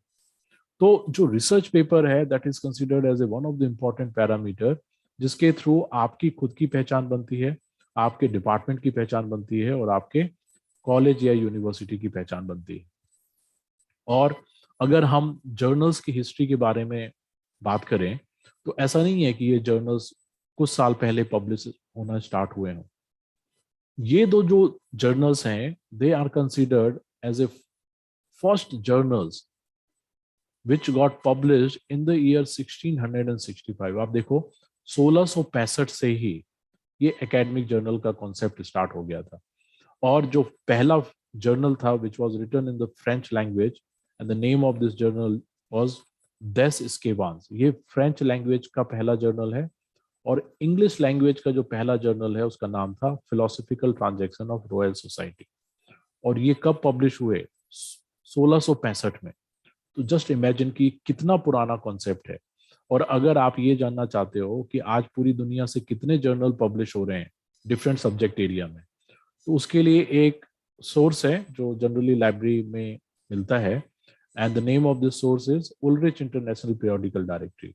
और as per the data available in this directory, there are over 3 lakh journals which is published from different countries and different universities. So अगर हम आज ये देखना चाहें कि कितने टोटल जर्नल्स हैं, तो उसकी संख्या कितनी है? 3 लाख से ज्यादा है। और अगर आप इन सारे जर्नल का मार्केट साइज देखोगे, तो 2017 में एक स्टडी हुई थी जो इस कंपनी ने की थी, उसमें उन्होंने एस्टिमेट किया था कि जो टोटल मार्केट साइज है पब्लिशर का, दैट इज 25.7 बिलियन। और जब आप इसको इंडियन रुपीज में कन्वर्ट करोगे तो वो thousands of crore of rupees में आता है। और लेटेस्ट इसी कंपनी ने एक और रिपोर्ट पब्लिश की है जिसका नाम है market size share forecast and trends global standard publication. ये मैं क्यों आपको रेफर कर रहा हूं, क्योंकि एज ए रिसर्चर देखिए एक बड़ी इंटरेस्टिंग बात क्या है कि जो पब्लिशर्स हैं वो कैसे पैसा कमाते हैं। देखिए मैं रिसर्च स्कॉलर हूं, मैं फैकल्टी मेंबर हूं, तो मैं अपना दिन रात मेहनत करके अपना टाइम, एनर्जी, मनी, एफर्ट लगा के रिसर्च पेपर लिखता हूं। और जब मैं अपना पेपर किसी जर्नल में सबमिट करता हूं, तो जर्नल आपको 1 पैसा भी देता है उसको पब्लिश करने के लिए, 1 पैसा भी नहीं देता। और किसी भी जर्नल की जो क्वालिटी है वो किससे रिफ्लेक्ट होती है? उसके पीयर रिव्यू प्रोसेस से। इसलिए आप देखोगे कि यूजीसी की गाइडलाइंस में उन्होंने क्लियर कर लिखा हुआ है कि you have to publish your article in a peer reviewed UGC listed journal. What is peer reviewed? Means आपका जब पेपर आप सबमिट करोगे तो पहले उसको एडिटर इन चीफ देखेगा, और जब उसको लग जाएगा कि हाँ आपका रिसर्च अच्छा है और ये जर्नल्स के एम्स एंड ऑब्जेक्टिव के अकॉर्डिंगली है, फिर वो उसको 2 एक्सपर्ट को भेजता है। और वो एक्सपर्ट आपके पेपर को पढ़ने के बाद अपना ओपिनियन देते हैं कि ये पेपर पब्लिश होने लायक है या नहीं। तो जब ये एडिटर, जो जैसे ही आपने पेपर अपना सबमिट किया किसी जर्नल में, तो उस जर्नल के एडिटर ने आपको 1 पैसा भी नहीं दिया। और इवन जो उस जर्नल का एडिटर है वो भी किसी न किसी यूनिवर्सिटी का प्रोफेसर होगा या साइंटिस्ट होगा, तो ये पब्लिशर उसको भी 1 पैसा नहीं देते। और जो आपका पेपर चेक करते हैं सब्जेक्ट एक्सपर्ट या रिव्यूअर, जो अपना अगेन 2-3 दिन लगाते हैं, अपना टाइम, एफर्ट, एनर्जी लगाते हैं, उनको भी 1 पैसा नहीं देते। And once you publish your research paper in any journal, even to accessing your article, they are saying that your institution has to subscribe to this database. Now मान लो कि आपके 10 फैकल्टी मेंबर ने रिसर्च पेपर पब्लिश किया किसी एक journal में, वाइले का है या स्प्रिंगर का है, तो क्या वाइले या स्प्रिंगर उस जर्नल की एक्सेस आपको फ्री में देंगे? नहीं देंगे। वो ये कहेंगे कि जब तक आप उसमें पब्लिश नहीं करते, जब तक आप उसको सब्सक्राइब नहीं करते, तब तक आप अपने खुद के आर्टिकल को भी एक्सेस नहीं कर पाते। सो इन जर्नल्स में बेसिकली आर्टिकल कौन कंट्रीब्यूट कर रहा है? मैं कर रहा हूं, आप कर रहे हैं, इंडिया से कर रहे हैं, पाकिस्तान से कर रहे हैं, बांग्लादेश से कर रहे हैं, पूरी कंट्री से रिसर्चर अपना पेपर सबमिट कर रहे हैं। बट ये जो पैसा बनाते हैं, इनकी सब्सक्रिप्शन कॉस्ट इतनी ज्यादा हाई है। Like for example case of Science Direct, which is a platform of Elsevier. Now every year in Punjab University we are paying 1.5 crore rupees just to have access of all the articles published in the Science Direct. तो ये इनकी जो है ना commercial model है, जिसके through ये सब कुछ फ्री में ले रहे हैं, बट उसको आपके अपने पेपर को एक्सेस करने के लिए आपसे करोड़ों रुपए चार्ज करते हैं। तो ये सारी जो स्टडी है वो इस रिपोर्ट में है। तो अगर आपका कोई इंटरेस्ट है इसको समझने के लिए, पढ़ने के लिए, that you can refer. So what I'm trying to say is the publishers, they are making huge amount of money from the researcher, and they are not paying a single penny to the researcher for their valuable contribution. So this is the commercial model of different publisher. Now talking about where India is standing, हम कहाँ stand करते हैं अगर हम top 10 countries को rank करें in terms of publishing number of research paper. तो एक स्टडी थी जो यूएस नेशनल साइंटिफिक फाउंडेशन ने की थी 2019 में, जहां पे उन्होंने जो पीरियड ऑफ स्टडी थी वो 2008 से 2018 लिया। तो उन्होंने देखा कि इस लास्ट 10 ईयर में डिफरेंट कंट्रीज ने कितने रिसर्च पेपर पब्लिश किए, और उसके बाद उन्होंने डिफरेंट मैट्रिक्स को यूज करके उन्होंने रैंकिंग की। तो रैंकिंग में आप देखोगे कि चाइना जो है is leading from the front, and China is at number 1 position, where the Chinese scientists and researchers, they have published more than 5,28,000 research paper. US at the 2nd position with more than 4,22,000 research paper, and India is at the 3rd position with 1,35,000 research paper. हमारे लिए एक बहुत गौरव की बात है, हमारे लिए एक बहुत गर्व की बात है कि हम टॉप 3 कंट्रीज में आते हैं in terms of publishing research paper. But इस स्टडी में एक चीज उन्होंने ये भी मेंशन की हुई थी कि इंडियन साइंटिस्ट ने रिसर्च पेपर तो पब्लिश किए, बट अगर आप उनकी क्वालिटी देखोगे वो बहुत छोटे छोटे यूरोपियन यूनियन कंट्रीज जो हैं उनसे भी कम है। मींस हमने नंबर्स तो बढ़ा लिए, बट हमारे पेपर्स की क्वालिटी जो है बाकी कंट्रीज के कंपैरिजन में बहुत ही कम है। ये स्टेटमेंट इससे और कंफर्म होती है। एक डेटाबेस है, ये पब्लिकली एक्सेसिबल डेटाबेस है, it's called SCImago journal and country rank. ये आप भी यूज कर सकते हो। आप अगर टॉप 10 कंट्रीज रैंक करना चाहते हो ओवरऑल पब्लिकेशन पे या किसी एक सब्जेक्ट एरिया पे, आप ये देखना चाहते हो कि सोशल साइंसेस में टॉप 10 कंट्रीज कौन सी हैं रिसर्च पेपर पब्लिश करने में, वो भी आप देख सकते हो। तो मैंने सारे सब्जेक्ट एरिया का ओवरऑल डेटा निकाला, उसमें भी आप देखोगे कि इंडिया जो है टॉप 10 कंट्रीज में भी तो है, बट आप उसका जो एच इंडेक्स देखोगे, एच इंडेक्स क्या होता है वो मैं आगे एक्सप्लेन करूंगा, वो बहुत ही कम है। अगर हम इवन ऑस्ट्रेलिया से कंपेयर करें, कनाडा से कंपेयर करें, इटली से कंपेयर करें, तो एच इंडेक्स जो है ये साइटेशंस हैं वो क्वालिटी को रिफ्लेक्ट करती हैं। तो नंबर वाइज तो ठीक है, हमने ओवरऑल अभी तक 21 लाख रिसर्च पेपर पब्लिश किए, बट उनकी जो टोटल साइटेशंस हैं वो बहुत कम है अगर हम किसी और कंट्री से कंपेयर करें। तो इंडिया के लिए एक गुड न्यूज है और एक बैड न्यूज है। बैड न्यूज ये है कि हमारी रिसर्च को लोग साइट नहीं करते, राइट। दैट इज वाई अब आप देखोगे कि जो एकेडमिक में जितने भी लोग हैं, चाहे वो टीचर हों, चाहे वो साइंटिस्ट हों, चाहे वो रिसर्चर हों, एक कॉन्सेप्ट है जिसके थ्रू एक बहुत ही इंपॉर्टेंट चीज को एक्सप्लेन किया गया है, और इस कॉन्सेप्ट का नाम उन्होंने दिया है पब्लिश और पेरिश। हो सकता है आप लोगों ने भी इस चीज के बारे में सुना हो। व्हाट इज पब्लिश और पेरिश? ये एक फ्रेज है। इस फ्रेज के थ्रू वो क्या बताना चाह रहे हैं? वो ये बताना चाह रहे हैं कि जो एकेडमिशियंस हैं, जो रिसर्चर हैं, जो फैकल्टी मेंबर हैं, उनके ऊपर एक बहुत बड़ा प्रेशर है। वो प्रेशर क्या है कि रिसर्च पेपर पब्लिश करो। नॉट ओनली वन टाइम आपको रिसर्च पेपर पब्लिश करना है, जब तक आप उस कॉलेज में हो, जब तक आप उस यूनिवर्सिटी में हो या रिसर्च इंस्टीट्यूशन में हो, you have to keep publishing your research paper in good reputed journals. Why? Because आप कहीं पे भी इंटरव्यू के लिए जाओगे ना टीचिंग पोजीशन में, रिसर्च पब्लिकेशन एक इंपॉर्टेंट क्राइटेरिया है। तो यू नीड रिसर्च पेपर ताकि आपकी अच्छी जगह सिलेक्शन हो सके। जब आपकी सिलेक्शन हो जाती है, आगे आपको प्रमोशन चाहिए, उस टाइम पे भी रिसर्च पेपर चाहिए। और सम टाइम अगर आपको कोई पोजीशन मिल गई, डायरेक्टरशिप मिल गई या साइंटिस्ट की मिल गई या आपको एमरिटस साइंटिस्ट की मिल गई, तो उस पोजीशन को मेंटेन करने के लिए भी आपको throughout your career you have to publish good number of research paper.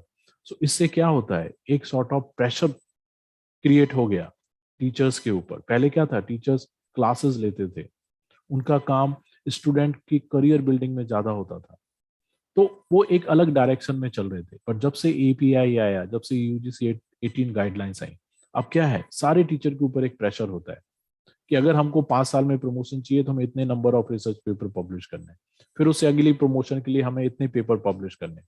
तो वो क्या है, एक प्रेशर है। तो उसी प्रेशर को एकेडमिक्स में पब्लिश और पेरिश के नाम से जाना जाता है। बट देखो क्या है कि जब आपके ऊपर ये प्रेशर है, तो उस प्रेशर के अगर कुछ डिसएडवांटेज हैं। डिसएडवांटेज क्या है कि now the teachers they are more focusing in publishing their research paper in a journal rather than teaching in the classroom. Otherwise क्या होता था, बहुत अच्छे से टीचर तैयारी करके आते थे। मैं ये नहीं कहता हूं कि अब नहीं करते, करते हैं, बट अब क्या हो गया, अब उनका डाइवर्जन हो गया। डाइवर्जन क्या कि सिर्फ आपको टीच ही नहीं करना, आपको पब्लिश पेपर भी करने। तो एक ड्रॉबैक क्या हुआ इस एपीआई के आने से कि जो टीचिंग क्वालिटी है वो पहले के कंपैरिजन में गिर गई, उसके कंपैरिजन में डिटेरिएट हो गई। बिकॉज अब टीचर को क्या क्या करे, वो क्लास में इतना फोकस करे कि अपने रिसर्च में करे।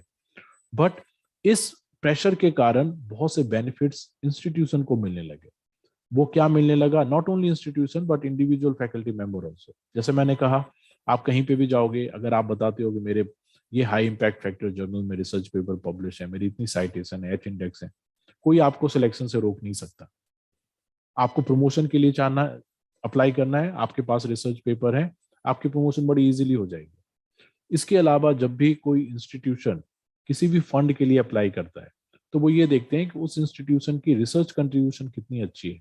इवन जब भी आप यूजीसी मेजर माइनर प्रोजेक्ट के लिए अप्लाई करते हो या किसी और फंडिंग एजेंसी के लिए करते हो, आपका प्रपोजल तो एक इम्पॉर्टेंट पैरामीटर है ही, बट साथ के साथ वो ये भी देखते हैं कि जो प्रिंसिपल इन्वेस्टिगेटर है उसका खुद की रिसर्च प्रोफाइल क्या है, उसने खुद क्या रिसर्च कंट्रीब्यूट किया हुआ है। एंड जो वन ऑफ द इम्पॉर्टेंट जो बेनिफिट है जो इंस्टीट्यूशन को मिल रहा है कि उनकी रैंकिंग इंप्रूव हो रही है, because now every university they are in the race where they want to uplift their university ranking, whether it is Times Higher Education ranking, QS ranking, NIRF ranking, because based on these ranking now the students they are selecting the university. आज कोई भी student अगर वो उसकी 4000 rank है या 5000 rank है JEE mains में या जेई एडवांस में, तो वो क्या करता है, किसी भी इंस्टीट्यूशन को ऐसा नहीं कि वर्ड ऑफ माउथ जाता है कि अच्छा एसआरएम में कहा तो एसआरएम में चले जाओ, अच्छा उन्होंने कहा कि आप गलगोटिया में जाना है तो वहां चले जाओ. Now they are doing all sort of research where they are देखेंग कि what is the strength of the faculty member, what are the facilities they are providing, what is the placement record, and what is the ranking of that particular institution. Because now अब जो company किसी भी institution में placement के लिए जाती है ना, वो भी देखती हैं कि उसकी NIRF रैंकिंग क्या है, उसकी QS रैंकिंग क्या है, उसकी टाइम्स हायर एजुकेशन रैंकिंग क्या है. तो अब जो रैंकिंग है ये एक बहुत इंपॉर्टेंट पैरामीटर हो गया. और जब आप रैंकिंग की मेथोडोलॉजी देखोगे तो उसमें out of 100 approximately 65% weightage they are giving to research publications and the citations.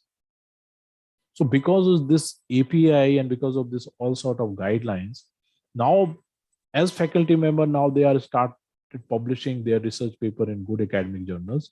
So overall, it is giving the benefit of their parent institution, because due to this good quality research and citations, their university ranking is improving year by year, right? So ये एक इसका important advantage है. एक और study है जो मैं आपके साथ डिस्कस करना चाहूंगा. एक नेचर में आर्टिकल है ये. Hello, hope I am audible. Yes, sir, you are audible. I'm just muting. Yes, one of the participant, I think he or she has unmuted. Yeah, now it is okay. Okay. So एक और बहुत अच्छा research paper है जो nature में publish हुआ, that is about top 100 papers of all time, अभी तक के दुनिया में सबसे हाईली साइटेड पेपर्स के बारे में. तो जो सबसे हाईली साइटेड पेपर है वो 1951 में पब्लिश हुआ था, जिसकी साइटेशन कितनी है, मोर देन 3 लाख. अपने आप में एक बहुत बड़ी अचीवमेंट है. आप 100 इंस्टीट्यूशन को भी मिला लोगे ना तब भी उनकी साइटेशन इतनी नहीं होंगी जो इस अकेले रिसर्च पेपर की है. और इनका जब आप कमेंट पढ़ोगे, लकीली आई थिंक जब ये आर्टिकल पब्लिश हुआ तो one of the research scholar who was also author of this particular paper, in his comment he has mentioned कि उसने कभी नहीं सोचा था कि उसके पेपर को इतने लोग साइट करेंगे.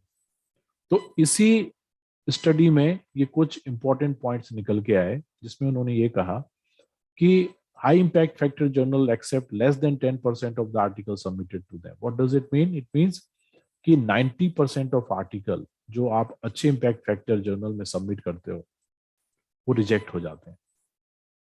43% of SCI index paper they never ever received any citation. Means 43%, almost आप कह सकते हो 50% जो आर्टिकल हैं जो SCI index journal में पब्लिश हुए हैं उनको आज तक एक citation नहीं मिली. So publishing a research paper in a good academic journal is only halfway towards receiving the citation in future. Means अगर आप publish कर रहे हो अच्छे journals में तो ये आपका 50% contribution है. बाकी का जो 50% क्या है, अपने research को disseminate करना, research को visible बनाना, ताकि बाकी के research scholar उसको download कर सकें.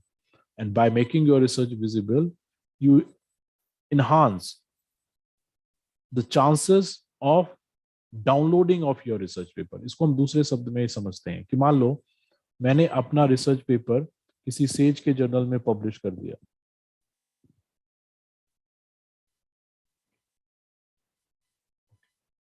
ठीक,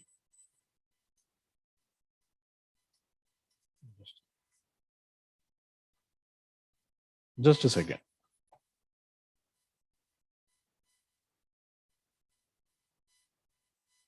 ओके, राइट।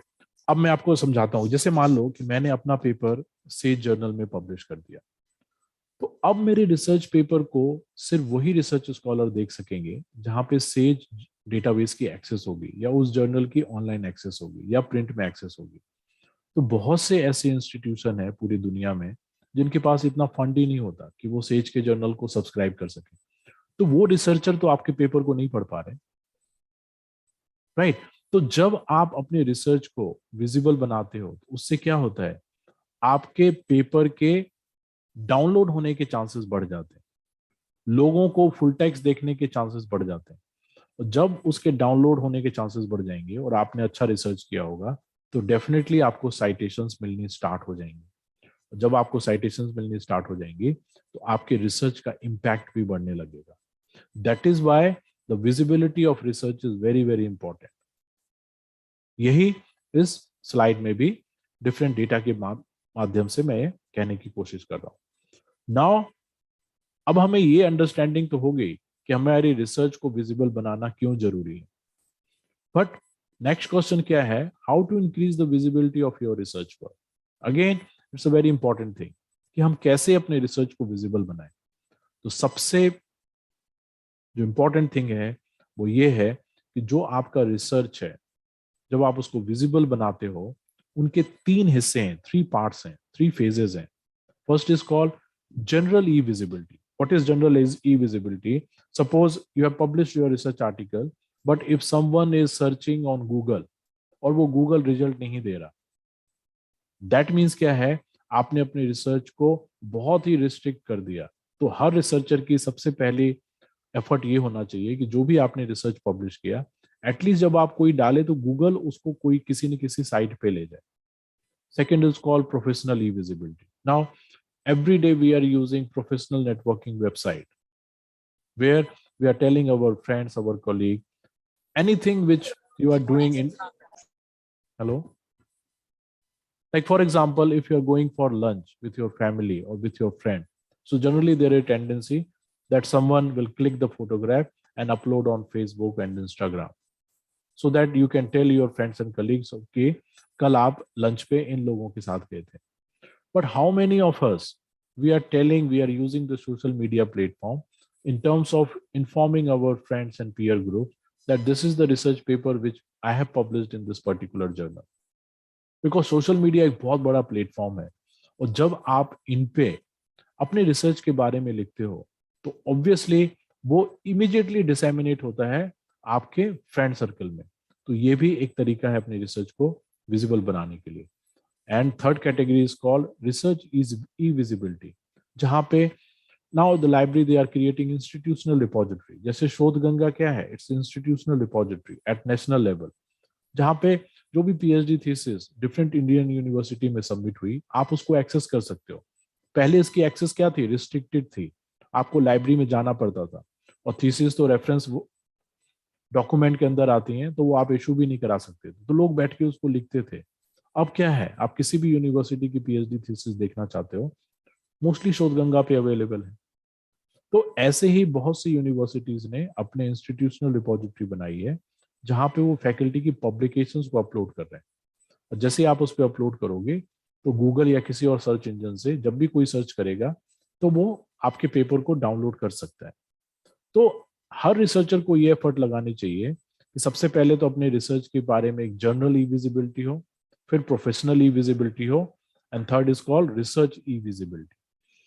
बट इसका मतलब ये नहीं है कि मैंने आपको बता दिया कि गूगल में दिखना चाहिए, आप गूगल स्कॉलर पे गए, अपना पेपर अपलोड कर दिया, आप सोशल मीडिया साइट पे गए, फेसबुक पे गए, आपने अपना पूरा का पूरा फुल टेक्स्ट पेपर अपलोड कर दिया, IR पे आपने बिना किसी से परमिशन लिए आप अपना पेपर अपलोड कर दिया।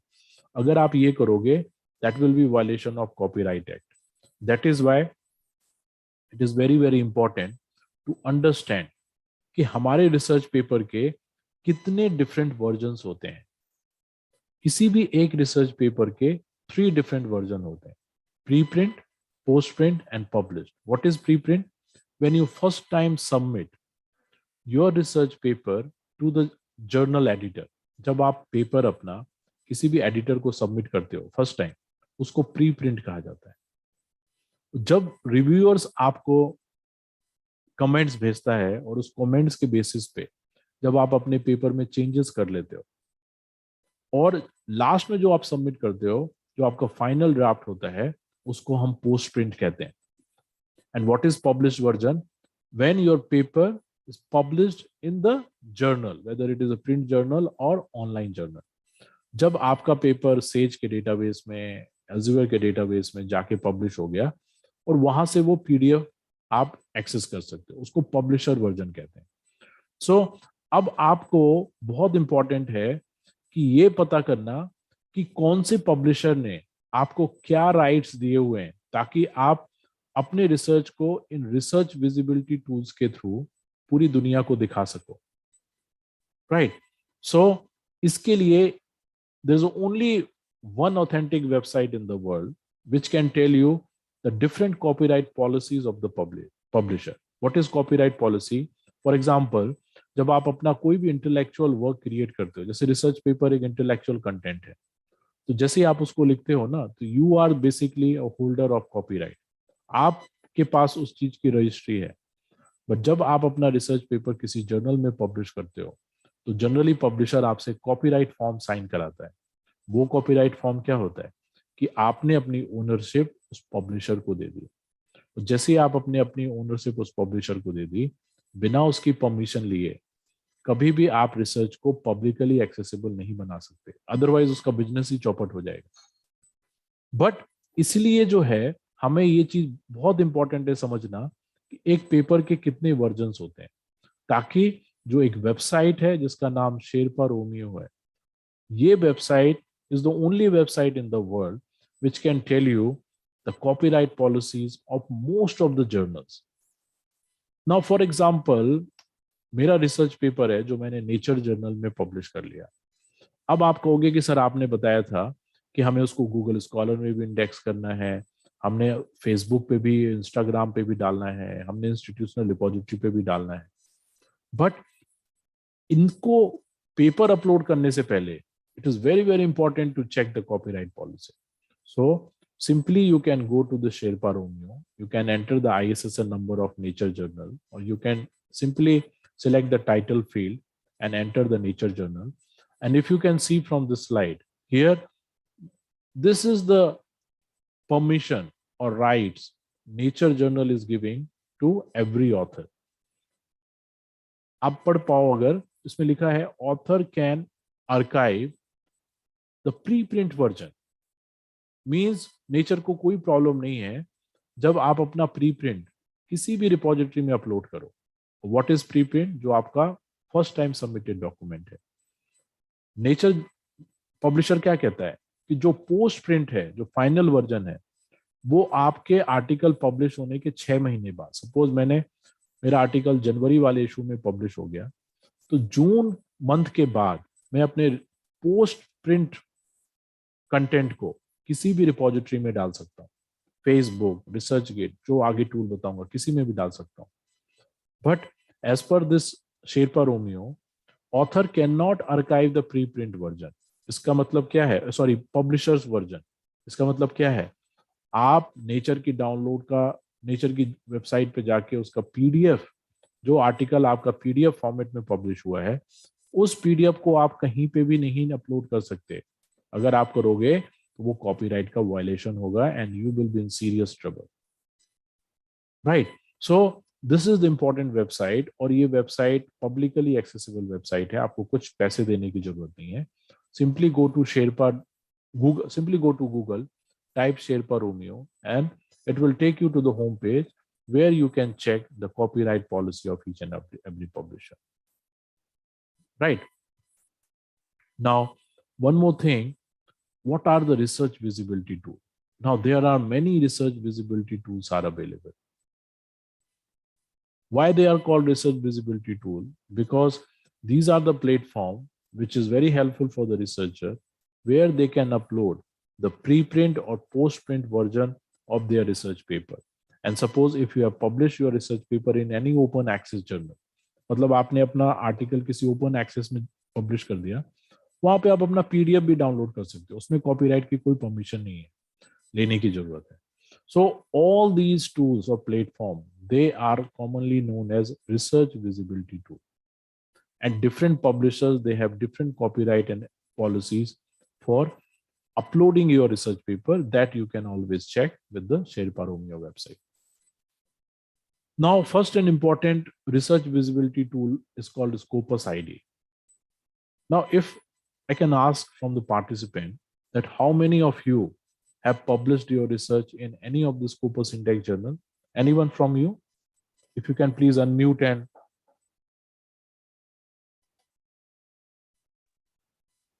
आप में से कोई पार्टिसिपेंट जिन्होंने पेपर अपना स्कोपस इंडेक्स जर्नल में पब्लिश किया?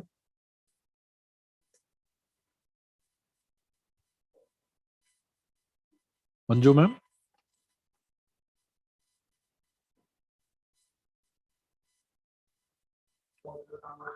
हाँ सर. सर आपका पेपर पब्लिश्ड है स्कोपस में? नहीं सर, हम ट्राई कर रहे हैं, लेकिन वो बहुत सारी डिफिकल्टी सबको आ रही है, तो समझ में नहीं आ रहा कैसा क्या है. अच्छा, वैसे स्कोपस में पब्लिश करना कोई मतलब बहुत डिफिकल्ट काम नहीं है. चलिए मैं इस चीज को मैं आपको बताऊंगा. हाँ. Okay, thank you. इसलिए सर आपका रखा है सबको मार्गदर्शन के लिए. ओके ओके, ठीक है सर. ओके, सो देखिए, अगर ये प्रॉब्लम आपको आ रही है कि स्कोपस इंडेक्स जर्नल में कैसे पब्लिश करें, देखिए अगर आपने अभी तक पब्लिश नहीं किया ना, तभी तक आपको ये लग रहा है कि ये बहुत डिफिकल्ट है, बहुत चैलेंजिंग है कि स्कोपस में कैसे पेपर पब्लिश करें. आप मेरा ही प्रोफाइल देखोगे अगर स्कोपस पे जाके, कि मैंने अभी तक 12 से ज्यादा रिसर्च पेपर पब्लिश कर दिए in the field of library science. मुझे भी लगता था कि यार स्कोपस इंडेक्स में, एससीआई इंडेक्स में, जर्नल में कैसे लोग पब्लिश करते होंगे, बट उतना भी डिफिकल्ट नहीं है जितना हम सोचते हैं. तो उस एस्पेक्ट में मैं भी आऊंगा, बट मैं आपको क्या बताना चाह रहा हूँ कि जैसे ही आप अपना रिसर्च किसी भी स्कोपस इंडेक्स जर्नल में पब्लिश करते हो, तो स्कोपस आपका एक आईडी बना देता है. मैं आपको दिखाता हूँ फ्रॉम लाइव ही, मैं आपको दिखाता हूँ. For example, hope I think screen आपको दिख रही होगी. देखिए स्कोपस क्या है, ये पब्लिकली एक्सेसिबल डेटाबेस नहीं है. आप अपने घर से या कॉलेज से बैठ के एक्सेस नहीं कर सकते. Every year now, you know, every year more than 30 lakh rupees we are just paying just to have subscription of this Scopus database. Now the question is how we can know, हमें कैसे पता चलेगा कि कौन सा journal Scopus index है. आपको मैं एक और तरीका बताऊंगा जिसके थ्रू, अगर आपके पास Scopus नहीं भी है, अगर आपके पास Scopus नहीं भी है, एक्सेस नहीं भी है, तब भी आपको एटलीस्ट कुछ फीचर्स आप उसको एक्सेस कर सकते हो. Now let me show you. अगर मैं ये देखना चाहूं कि टोटल स्कोपस इंडेक्स जर्नल कितने हैं, तो वो 43,000 हैं. मैं ये देखना चाहता हूं कि सब्जेक्ट एरिया में, जैसे आपका मैनेजमेंट का है college,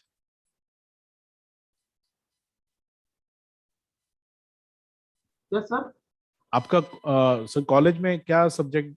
political science. Political science. Arts and commerce are there. Arts and commerce.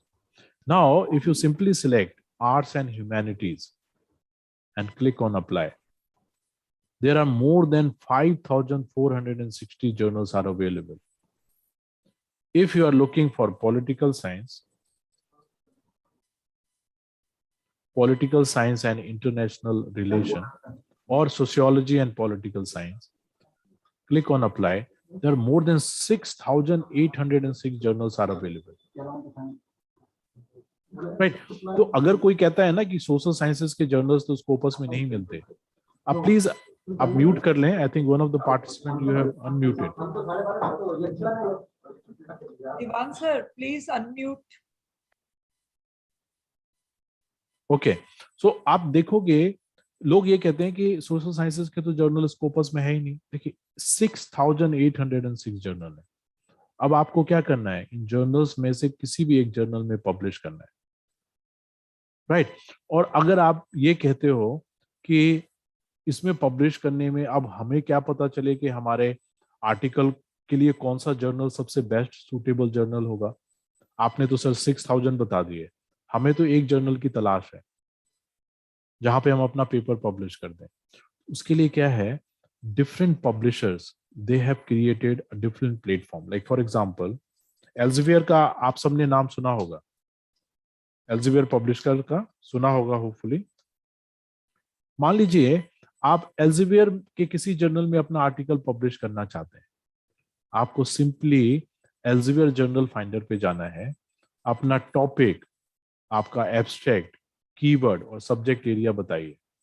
Depending upon your title, abstract and keyword और सब्जेक्ट एरिया, ये आपको बताएगा कि आपका आर्टिकल किस जर्नल में बेस्ट पब्लिश हो सकता है। आप समझ रहे मेरी बात। फॉर एग्जाम्पल मैं आपको थोड़ा सा इसके बारे में बता देता हूं। जैसे मान लो मैं अगर देखूं, मान लीजिए ये एक मेरा पेपर है,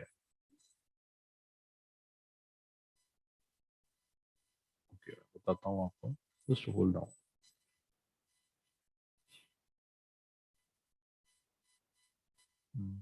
कोई रिसर्च पेपर देखो,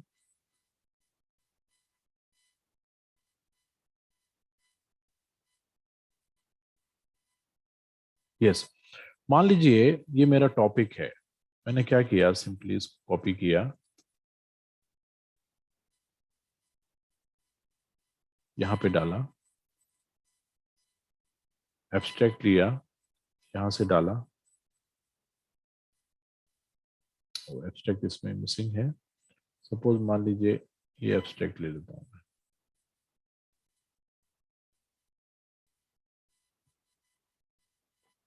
और यहाँ पे कीवर्ड्स डाले।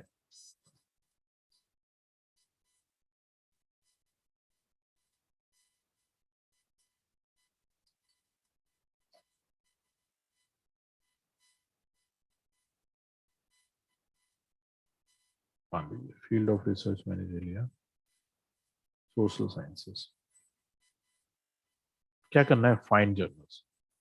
अब depending upon your title and abstract, ये मुझे बताएगा कि कौन कौन से जर्नल हैं जहां पे मैं अपना पेपर पब्लिश करा सकता हूँ। और ये सारे जर्नल स्कोपस इंडेक्स हैं। जो भी अच्छे पब्लिशर हैं, चाहे वो वाइले हो, सेज हो, एल्सेवियर हो, स्प्रिंगर हो, ऑक्सफोर्ड यूनिवर्सिटी प्रेस हो, कोई भी इंटरनेशनल पब्लिशर जो अच्छा है, वो सारा स्कोपस इंडेक्स है। अब यहाँ से अब वो ये कह रहा है कि मेरे पेपर के इसमें पब्लिश होने के चांसेस सिर्फ 24% है। दैट मीन्स इस जर्नल में अगर मैं पब्लिश करूंगा तो इमीडिएटली रिजेक्ट हो जाएगा। यहाँ पे भी 12% है, यहाँ पे भी 18% है, 13% है। दैट मीन्स क्या है कि मेरा पेपर किसी भी एल्सेवियर जर्नल में पब्लिश नहीं होगा। तो मुझे क्या करना है, फिर किसी दूसरे पब्लिशर्स प्लेटफॉर्म पे जाना है। मान लो स्प्रिंगर, स्प्रिंगर पे गया, इसको स्प्रिंगर जर्नल सजेस्टर का, सेम आप अपना टाइटल, एब्स्ट्रैक्ट, कीवर्ड डालिए, सजेस्ट जर्नल कीजिए। वो बताएगा कि स्प्रिंगर की कौन से जर्नल में आप अपना पेपर पब्लिश कर सकते हो और उसके चांसेस ऑफ एक्सेप्टेंस कितने हैं। तो ऐसे ऑलमोस्ट सभी इंटरनेशनल जो पब्लिशर हैं उन्होंने अपने प्लेटफॉर्म बनाए। तो जो आपको सिंपली गूगल पे जाके सर्च करने उस पब्लिशर के नाम से, स्प्रिंगर जर्नल फाइंडर, वाइले, मान लो कि मैं वाइले, ये अच्छा पब्लिशर है, Wiley journal finder, similarly Wiley journal finder है। आपको क्या करना है, टाइटल, एब्स्ट्रैक्ट और फाइंड जर्नल करना है। वो आपको बताएगा कौन से जर्नल में आपका पेपर बेस्ट पब्लिश कर सकते हो और उसके चांसेस ऑफ एक्सेप्टेंस कितने हैं। अब मैं सिंपली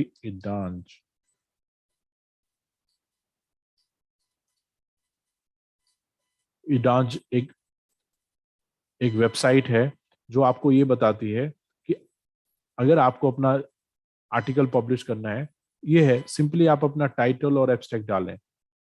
मैं सिंपली अगर मैं ये एब्स्ट्रैक्ट डालूं, सर्च करूं, तो ये मुझे बताएगा कि जो अच्छे जर्नल्स हैं, इन्होंने 28,000 जर्नल्स को इंडेक्स किया हुआ है। ये सारे स्कोपस इंडेक्स हैं। Now depending upon my title, abstract and keyword, these platform will suggest कि कहाँ मुझे पेपर पब्लिश करना चाहिए। अब ये क्या कह रहा है कि एक जर्नल है साइंटोमेट्रिक्स, अगर मैं अपना आर्टिकल इसमें सबमिट करूं, इसके सबसे ज्यादा चांसेस हैं पब्लिश होने, क्योंकि ये नंबर 1 पे आ रहा है। फिर बाकी के जर्नल्स हैं। तो ये जो प्लेटफॉर्म है, ये आपको हेल्प करते हैं in terms of identifying the right journal for your research paper. और ये मोस्टली अच्छे पब्लिशर्स के जो जर्नल्स हैं वो स्कोपस इंडेक्स होते हैं, राइट। तो अब अगर आप स्कोपस इंडेक्स जर्नल में अपने पेपर पब्लिश करते हो तो स्कोपस क्या करता है, हर ऑथर का एक यूनिक आईडी बनाता है। जैसे मैं स्कोपस पे गया, मैंने ऑथर पे आया, मैंने अपना नाम डाला, Singh Neeraj Kumar, affiliation Punjab university Chandigarh, search किया। अब जब आप यहाँ पे क्लिक करोगे तो जो ये आईडी है इसको स्कोपस आईडी कहते हैं, ये स्कोपस आईडी। और ये आईडी आप गूगल पे कहीं पे भी डालोगे, ये पूरी जिंदगी भर अब स्कोपस में ये आईडी मेरी यूनिक आईडी। अब इसमें वो सारे मेरे रिसर्च पेपर बता रहा है जो मैंने पब्लिश किए हुए हैं और उनको कितनी साइटेशंस मिली हुई हैं वो सारा दिखा रहा है आप। अब मेरे 12 रिसर्च पेपर हैं जो स्कोपस इंडेक्स हैं और उनकी टोटल साइटेशन 162 है। तो ये क्या है, देखो स्कोपस भी क्या कर रहा है, स्कोपस मेरी आईडी बना रहा है और उस आईडी से मेरा जितना भी रिसर्च है अब सारा एक जगह आ गया और लोग यहाँ से उस रिसर्च तक जा सकते हैं। अगर मैं इस पे क्लिक करूं तो यहाँ पे वो मुझे बताएगा ये मेरा टाइटल था, ये एब्स्ट्रैक्ट था, और अगर मैं इसका पीडीएफ डाउनलोड करना चाहूं तो मैं डायरेक्टली यहाँ से उस पब्लिशर वर्जन पे मैं जा सकता हूँ। यहाँ से मैं उस पर्टिकुलर जर्नल पे जा सकता हूँ, लाइब्रेरी फिलॉसफी एंड प्रैक्टिस, इसमें ये पब्लिश हुआ है, राइट। तो यहाँ से जाके मैं डाउनलोड कर सकता हूँ इसको, पीडीएफ इसका व्यू कर सकता हूँ। तो ये अब स्कोपस ने क्या किया, जितने मेरे स्कोपस इंडेक्स पेपर थे उन सब की लिस्टिंग बना दी। अब पूरी दुनिया को इस पेपर के बारे में पता चलेगा और जब वो साइटेशन डालेंगे, उसको साइट करेंगे, तो उनको ये पता चलेगा कि मेरे आर्टिकल को कितने लोगों ने साइट किया। अब मेरा ये लास्ट ईयर का पेपर है, इसको 5 साइटेशन मिल चुके हैं। जब आप क्लिक करोगे तो ये बताएगा कि ऐसे कौन से 5 आर्टिकल थे जिन्होंने आपके पेपर को साइट किया। इसलिए मैं बार बार यहाँ पे भी फैकल्टी एंड रिसर्चर को कहता हूँ कि जब भी आप अपना पेपर पब्लिश करो ना, आप एक स्टैंडर्ड सेट करो कि मैंने इसके नीचे तो जाना नहीं, मैंने स्कोपस इंडेक्स करने। तो जो रिसर्चर आईडी है, ये जो आपका स्कोपस आईडी है, वो भी क्या है, एक आपका एक प्रोफाइल है जिससे आप अपनी पूरी रिसर्च को दुनिया को दिखा सकते हो। सिमिलरली ऑर्क आईडी, अब देखिए ऑर्क आईडी भी, अब मान लो कि आपके पास स्कोपस की एक्सेस नहीं है बट आप ये चाहते हो कि मैं पूरी दुनिया को ये दिखाऊं कि मैंने कौन कौन से रिसर्च पेपर पब्लिश किए।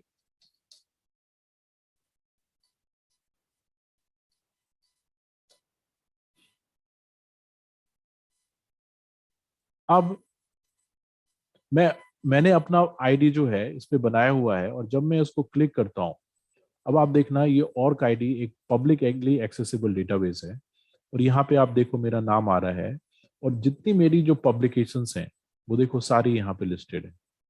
तो अगर कोई भी ऑथर या रिसर्चर ये वाला पेपर सर्च करेगा तो वो डायरेक्टली इस आईडी पे लेके आएगा और यहाँ से उसको पता चलेगा कि ये पेपर किसमें पब्लिश हुआ, उसके कौन कौन ऑथर थे, कहाँ से हम डाउनलोड कर सकते हैं, ये सारी डिटेल्स आ जाती है। तो ऑर्क आईडी तो हर रिसर्चर का एक आधार कार्ड है और आपने अभी तक अपना प्रोफाइल नहीं बनाया, दैट मीन्स आप दुनिया को बता ही नहीं रहे हो कि आपने किस क्वालिटी का रिसर्च पब्लिश किया हुआ है।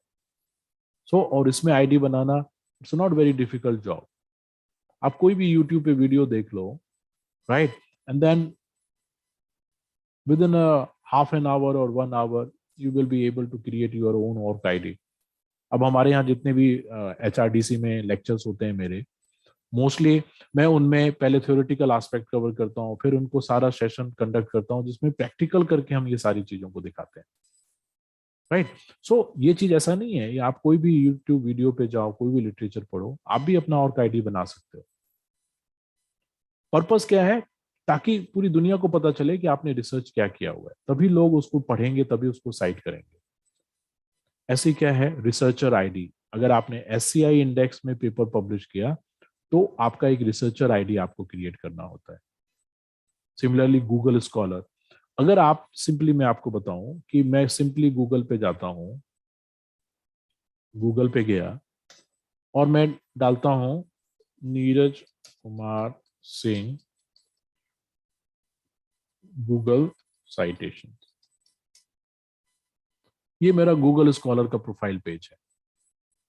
अब ऑल मेरी पब्लिकेशंस हैं वो गूगल स्कॉलर में इंडेक्स की हुई हैं। अब ये बता रहा है कि मेरा एच इंडेक्स 9 है, I10 इंडेक्स 8 है, मेरी टोटल साइटेशन 200 से ज्यादा है। तो ये सब क्या है? ये रिसर्च विजिबिलिटी टूल है। ये गूगल खुद नहीं बनाएगा, आपको एफर्ट लगाने पड़ेंगे। और एक बार आप अपना प्रोफाइल बना लोगे, सारे रिसर्च पेपर, अब मेरा देखिए ये आर्टिकल है, इसकी साइटेशन 42 पेपर्स ने की हुई है। आपको भी अच्छा लगता है कि चलो आपने कुछ अच्छा लिखा होगा, रिसर्च किया होगा, तभी इतने लोग उसको साइट कर रहे हैं। और आप किसी भी इंटरव्यू में जा रहे हो, किसी भी सिलेक्शन कमेटी में जा रहे हो, इसके स्क्रीनशॉट लगाओ, गूगल स्कॉलर का लगाओ, स्कोपस का लगाओ, और आईडी का लगाओ, और आप दिखाओ कि आपके रिसर्च को कितनी लोग साइट कर रहे हैं और आपका इम्पैक्ट रिसर्च का कितना अच्छा है। जनरली सोशल साइंसेस में more than 200 citation is considered as a very good citations, right? तो ये सारे रिसर्च विजिबिलिटी टूल्स हैं जो हमने यूज करने हैं। सिमिलरली रिसर्च गेट पे आप अपना प्रोफाइल बना सकते हो, जैसे मैंने रिसर्च गेट पे प्रोफाइल बनाया हो, कितने लोगों ने डाउनलोड किया, कितनी साइटेशन है, what is the H index, ये सारा का सारा जो है आप इनको यूज करके बना सकते हो। सिमिलरली academia.edu है, ये भी एक एकेडमिक सोशल नेटवर्किंग वेबसाइट है जहां पे रिसर्चर अपने पेपर को अपलोड करते हैं। बट अगेन मैं आपको कहूँ, कॉपीराइट जरूर चेक करना है। आप अगर पब्लिशर वर्जन डाल दोगे, that will be a totally violation. But एक और वेबसाइट इट्स कॉल्ड डिसैमिन, है ना। ये सारी वेबसाइट को जब भी आपके पास टाइम है आप एक्सप्लोर करोगे, तो लोग अपने ओपन एक्सेस, अपने पेपर को ओपन एक्सेस करने के लिए इन प्लेटफॉर्म्स को यूज करते हैं।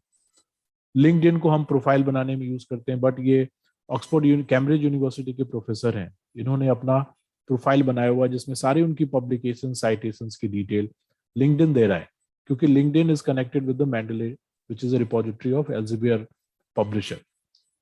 इम्पैक्ट स्टोरी, कुडोस, ये सारे प्लेटफॉर्म्स हैं जहां से आप अपने रिसर्च को विजिबल बना सकते हो। जेनेडो है और बहुत से प्लेटफॉर्म है। अब देखिए कुडोस का क्या है, जितनी ये रशियन कंट्रीज हैं वहां पे वो रिसर्च गेट ज्यादा यूज नहीं करते, वो ज्यादा इस प्लेटफॉर्म को यूज करते हैं। तो अगर आप डिफरेंट प्लेटफॉर्म पे बनाओगे अपना ID, that means different countries के लोग आपके पेपर को एक्सेस कर सकते हैं। अब जैसे रशिया में वो गूगल यूज नहीं करते सर्च इंजन, उन्होंने अपना ही सर्च इंजन बनाया हुआ जिसका नाम है यांडेक्स। ऐसे ही रशिया में ये कुडोस या दूसरे इम्पैक्ट स्टोरी ये सब ज्यादा यूज करते हैं रादर देन रिसर्च गेट और एनी अदर प्लेटफॉर्म, राइट। तो आप जितने प्लेटफॉर्म पे अपने रिसर्च को अपलोड करोगे, ज्यादा से ज्यादा दुनिया उसको देखेगी। और ये पोर्टल है जो मैंने बनाया था, जिसको वाइस चांसलर सर ने इनॉग्रेट भी किया। मैंने सारी फैकल्टी का डेटा, चाहे स्कोपस पे हो, चाहे वो गूगल स्कॉलर पे हो, इन सबको इंस्टीट्यूशनल लेवल पे कर दिया।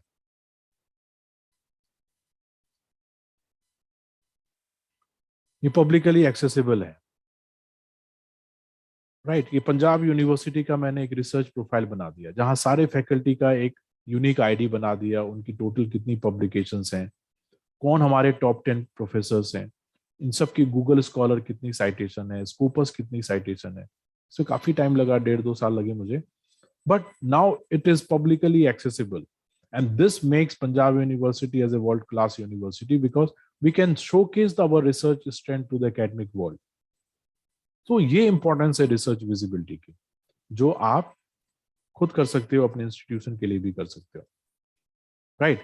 Now talking about and one more thing कि जब भी आप कोई रिसर्च करो ना, पूरी दुनिया को बताओ, चाहे ट्विटर पे हो, चाहे वो आप लिंक्डइन पे हो, चाहे आप फेसबुक पे हो, इंस्टाग्राम पे हो, आप अपनी फोटो डालते हो ना, जैसे 1-2 लाइन अपने पेपर के बारे में लिखो, उसका लिंक दे दो ताकि दुनिया उसको देखना स्टार्ट कर दे। And the second part of my presentation is, जब हम अपने रिसर्च को विजिबल बनाते हैं तो उसका फायदा क्या होता है। इसको कहते हैं अपने रिसर्च की इम्पैक्ट को, उसकी क्वालिटी को मेजर करना। That is called measuring impact of scientific research. Manju ma'am, मेरे पास कितना समय है? Sir, you have 20-25 minutes more, so you can continue. Okay. Now, measuring impact of scientific research. देखिए, अभी आप में से कितने लोगों ने पढ़ा है कि ये एक स्टडी पब्लिश हुई थी जिसमें स्टैनफोर्ड यूनिवर्सिटी ने top 2% scientist in the world को रैंकिंग किया? पढ़ा है आप में से किसी ने?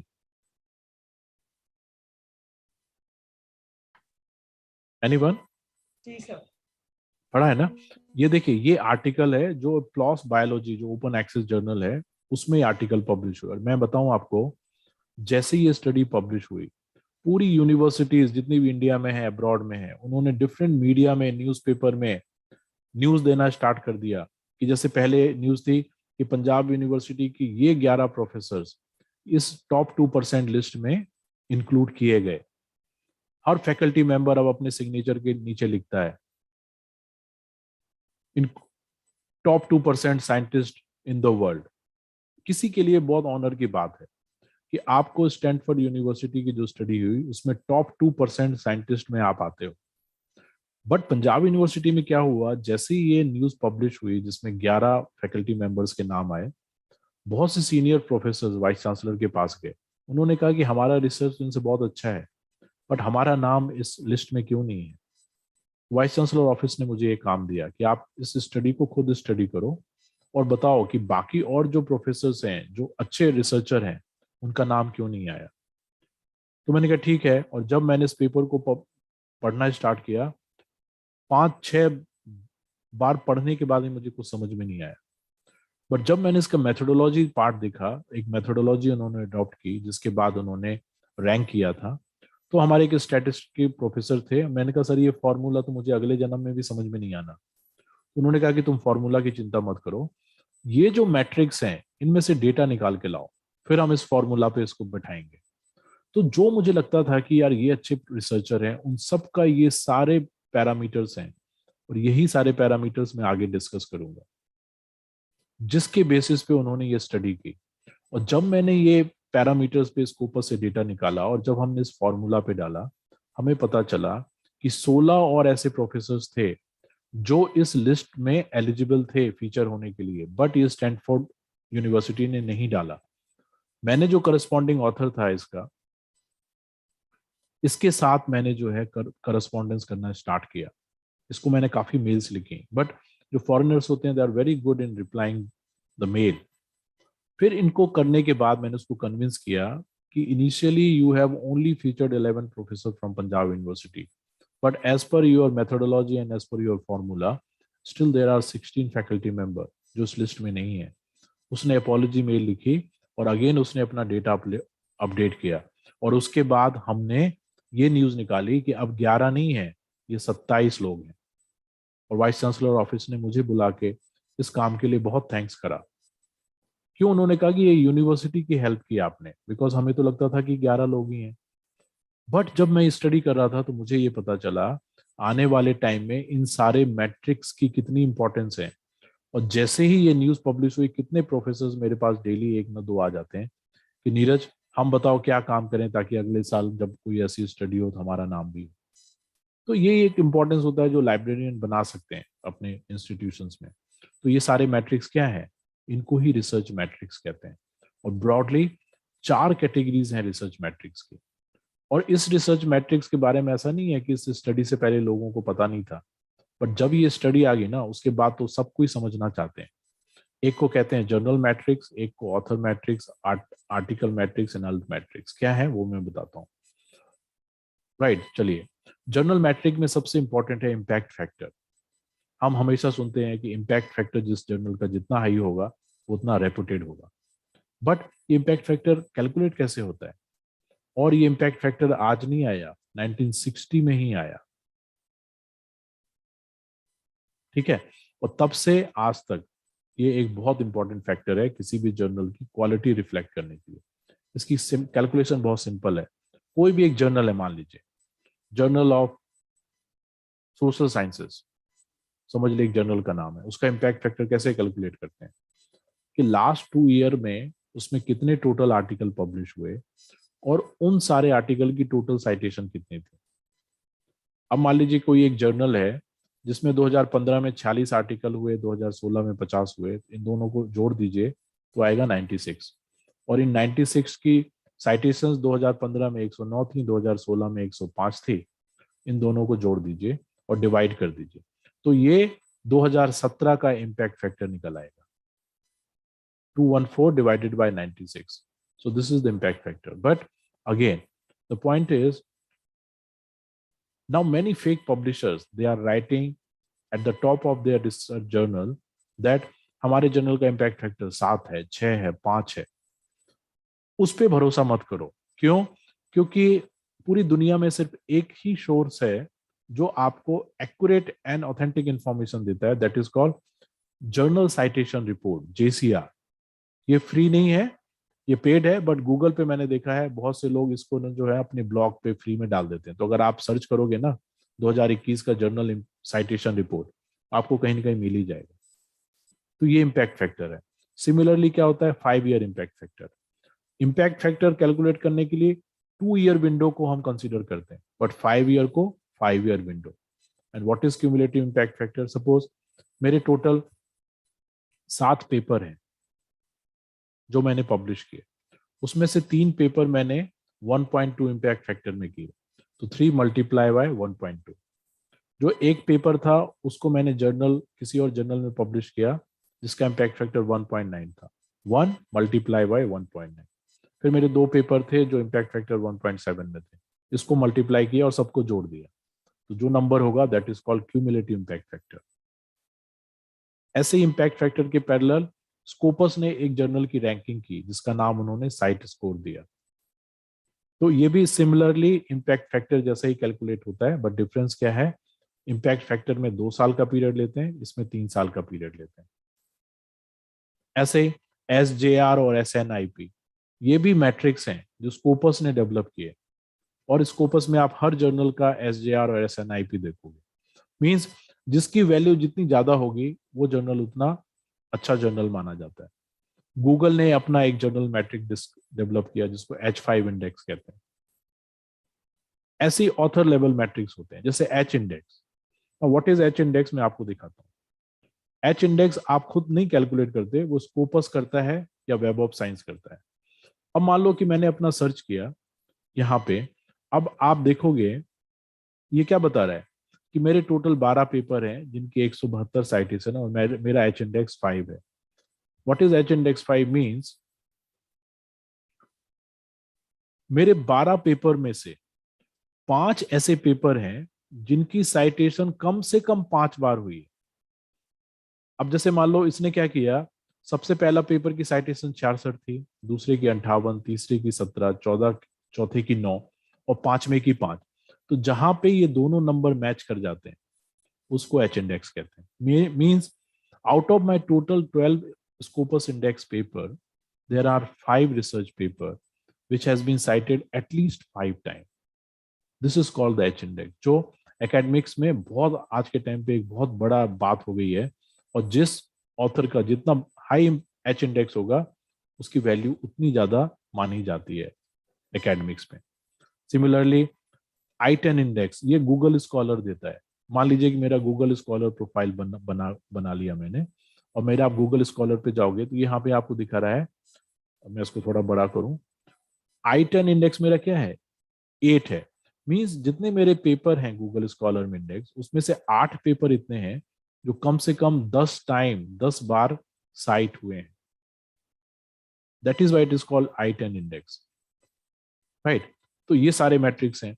ऐसे G इंडेक्स हैं, जब 2 या 2 से अधिक ऑथर का H इंडेक्स सेम होता है उसमें हम G इंडेक्स को अप्लाई करते हैं ताकि हम उसको रैंक कर सकें. ऐसे आर्टिकल लेवल मैट्रिक्स होते हैं FWCI.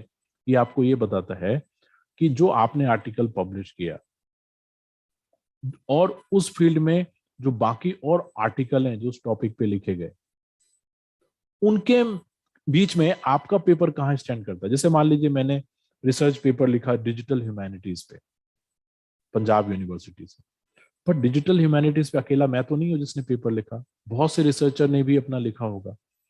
तो जब आपका FWCI जितना हाई होता है, दैट मीन्स आपका रिसर्च बाकियों के रिसर्च से उतना टाइम बेटर हुआ.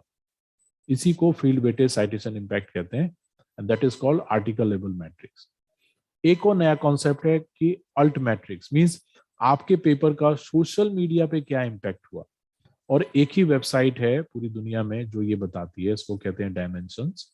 सिंपली गूगल पे जाके आप देख सकते हो, आप अपना टाइटल डालो और ये बताएगा कि आपके पेपर को कितने लोगों ने ट्वीट किया, आपके पेपर को कितने लोगों ने इंस्टाग्राम पे लाइक किया, आपके पेपर को कितने लोगों ने फेसबुक पे शेयर किया। तो जितना सोशल मीडिया पे आपका रिसर्च पेपर का क्या इम्पैक्ट हुआ, वो सब कुछ इस वेबसाइट के थ्रू पता चलता है। और इसी कॉन्सेप्ट को क्या कहते हैं, altmetrics, which gives you the information और data about what is the impact of your research paper on the social media, right. So ये देखोगे आप, जितने ये रिसर्च मैट्रिक्स हैं ये बहुत ही इंपॉर्टेंट हैं किसी भी यूनिवर्सिटी को रैंक करने में, किसी भी इंडिविजुअल को रैंक करने में। आप इन रिसर्च मैट्रिक्स के थ्रू फ्यूचर एरियाज बता सकते हो कि आने वाले कौन से फ्यूचर एरिया हैं जिसमें ज्यादा से ज्यादा रिसर्च होगी। बट लिमिटेशंस क्या है कि ये research matrix totally data based हैं, इसमें क्वालिटी आप नहीं मेजर कर पाओगे। और डेटा के साथ आपको पता है, लोगों को अगर आपको पता है कि डेटा के साथ कैसा खेलना है, आप वो सारे गेम खेल सकते हो। बट ये सारा स्टैटिस्टिकल क्वांटिटेटिव वैल्यू तो आपकी दे देगी, बट क्वालिटी रिफ्लेक्ट करने में कभी कभी ये बहुत लिमिटेड होती है, right. So thank you for listening to me and still if you are having any query, अगर आप कुछ पूछना चाहते हैं रिलेटेड टू माय प्रेजेंटेशन और anything related to research and publications, you can ask me. Thank you so much, sir. It was really an excellent session explaining us about so many things, especially the basic thing about the scope publishing in Scopus Index Journal was really needed by our faculty member, and they requested that something should come up regarding this, and hence this lecture will be immensely useful for all of them. If any of the participants have any question, they can ask the question to the Neeraj sir. Yes. They can unmute themselves and they can ask the question. Sir, good morning, sir. Good morning, sir. Myself Girish Chandrikapure. Yeah. और मैं संगीत विभाग से हूँ. जी. तो मुझको ये पूछना था सर कि रिसेंटली मैंने मेरा पेपर जो है वो यूजीसी केयर लिस्ट जर्नल है, ठीक है, अनहद लोक करके, जी, तो उसमें पब्लिश करवाया है, ठीक है सर, और उसका मैंने गूगल स्कॉलर पे भी डाल दिया है मेरे आईडी। तो उसको अगर मुझको दिखाना है लोगों को तो किस प्रकार से कर सकते हैं? वो मैंने सर आपको जितने भी टूल्स ये बताए हैं उन सारे टूल्स पे सबसे पहले आपने अपना ऑर्क आईडी प्रोफाइल नहीं बनाया तो आप यहाँ से स्टार्ट कर सकते हैं। Okay sir. आप ऑर्क आईडी वेबसाइट पे जाएं और उसमें देखें कि कैसे आप अपना प्रोफाइल बना सकते हैं, और जो भी पेपर आपने पब्लिश किए हैं ना उन सबको इंडेक्स करना स्टार्ट कर दीजिए, और अगर वो पेपर किसी जर्नल में पब्लिश हुआ है उसकी लिंक दे दीजिए, ताकि अगर कोई उसके फुल टेक्स्ट को पढ़ना चाहे तो आप उसको पब्लिशर्स प्लेटफॉर्म पे लेके जाओ। जब आप ऑर्क आईडी बना लेंगे तो आप रिसर्च गेट पे जाएं, रिसर्च गेट पे अपना प्रोफाइल बनाएं। ResearchGate? Yes, ResearchGate पे बनाएं। और जैसे मैंने आपको अपना गूगल स्कॉलर प्रोफाइल दिखाया, अगर आपने सिमिलर वैसा प्रोफाइल बनाया है तो बहुत अच्छी बात है, अगर नहीं बनाया तो गूगल स्कॉलर पे जाके प्रोफाइल बनाइए, तो कोई भी साइटेशन आपका एच इंडेक्स, I10 इंडेक्स सब आपको गूगल दिखाना स्टार्ट कर देगा। मैंने गूगल स्कॉलर पे अपना बनाया है, प्रोफाइल है मेरा, और वहां पे वो पेपर भी डाल दिया है, लेकिन उसको साइटेशन नील है फिलहाल। अब आपने उसको पब्लिक किया है कि प्राइवेट किया है? देखिए गूगल स्कॉलर में 2 ऑप्शन आती हैं, आपको तो लगेगा कि आपने बना लिया, बट वो पब्लिकली एक्सेसिबल होना चाहिए। हाँ सर, तो वो देखना पड़ेगा, वो आपको देखना पड़ेगा, क्योंकि अगर आपने उसको प्राइवेट कर दिया ना तो आपको तो लगेगा कि आपने प्रोफाइल बना दिया, बट वो कोई जाके गूगल पे सर्च करेगा तो नहीं देखेगा। ओके, राइट, तो आपको ये चीज जरूर देखनी है। Thank you sir, thank you sir.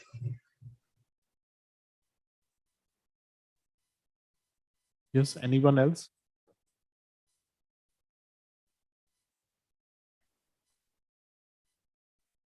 Any other questions? Sir मुझे एक क्वेश्चन है। मेरा एक क्वेश्चन मैं पूछना चाहती हूँ। I am doctor Tanuja Nafre. नमस्कार। नमस्कार। Really, we enjoyed your session. Really very informative and full of knowledge. लेकिन मेरा ये क्वेश्चन है कि means what about original research? And you also know about the people are doing copy and paste, and they put in a journal and all. So उसके लिए क्या होता है कि जैसे कोई ओरिजिनल काम लोग करते हैं तो उनका और फिर क्या डिफरेंस है, कैसे उसको ज्यादा वेटेज मिलना चाहिए, और उसके लिए कुछ ऐसे गवर्नमेंट की भी पॉलिसीज होनी चाहिए कि कुछ checking system and all. So you are ma'am, you are absolutely right. और जहां तक क्वालिटी की बात है, अब देखिए क्या है कि जैसे ही आप अपना रिसर्च पेपर किसी भी अच्छे पब्लिशर में सबमिट करते हैं, वो सबसे पहले क्या करता है, उसका प्लेजरिज्म चेक करता है. और हर पब्लिशर के पास एंटी प्लेजरिज्म सॉफ्टवेयर की एक्सेस है. Either they are using Turnitin और any other commercial software like either Turnitin और iThenticate, because these two are considered as a very good software in terms of checking the plagiarism of any research paper. Yeah, definitely. So once you submit your research paper, the first thing the editor will do to check your plagiarism, and if the plagiarism is above 10%, yeah, they are not going to publish your research paper, because it is clearly mentioned in the UGC 2018 guidelines also that if any university they are running any PhD program, so until unless the similarity of any PhD scholar for their PhD thesis is not below 10%, university is not going to accept the PhD thesis. And same apply with the research publications also. तो अगर आप copy and paste कर रहे हैं तो कोई third class publisher तो उसको पब्लिश कर देगा. बट जहां तक यूजीसी केयर लिस्टेड जर्नल्स की बात है, जहां तक स्कोपस इंडेक्स जर्नल की बात है, वो इमीडिएटली सॉफ्टवेयर के थ्रू पकड़ लेंगे और आपके पेपर को रिजेक्ट कर देंगे. जी, but I have observed actually कि जैसे हमारा कोई ओरिजिनल पेपर हम लोग यदि उसको डिस्प्ले में रखते हैं या किसी साइट पे साइटेशन के लिए रखते हैं, तो उसमें भी कुछ लोग कॉपी पेस्ट करके उसका प्लेजरिज्म चेक करके मीन्स उसको ऐसे वर्ड से नहीं, कुछ सेंटेंसेस डिफरेंट करके ऐसे करके वो अपना काम निकाल लेते हैं. तो मैम उस केस में अगर वो पैराफ्रेजिंग कर रहे हैं, मींस आपके आर्टिकल को पढ़ के अपने वर्ड में लिख रहे हैं, उसमें कोई हार्म नहीं है. बट प्रॉब्लम कब होगी, जब वो आपके रिसर्च को साइट नहीं करेंगे. मान लीजिए आपका कोई रिसर्च पेपर है, आपने इंट्रोडक्शन लिखा और मुझे वो इंट्रोडक्शन बहुत अच्छा लगा. अब मैं एज इट इज तो अपने पेपर में यूज नहीं कर सकता क्योंकि सॉफ्टवेयर उसको पकड़ लेगा. तो मैं क्या करूंगा, उसको पैराफ्रेज कर दूंगा, मींस अपने वर्डिंग में लिख दूंगा.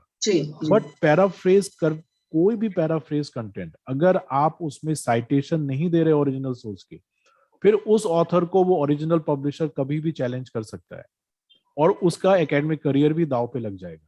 इसलिए रिसर्चर को ऑलवेज ये कहा जाता है कि whenever you are quoting, whenever you are paraphrasing, whenever you are summarizing, always give in-text citation to the original source. And if you are not doing such thing, then you will be in serious problem because it is considered as a plagiarism and one of the serious form of plagiarism. Yeah, that is there. Yes, ma'am. Yeah, sir, आपने बहुत ही अच्छे तरीके से really means बहुत important session था.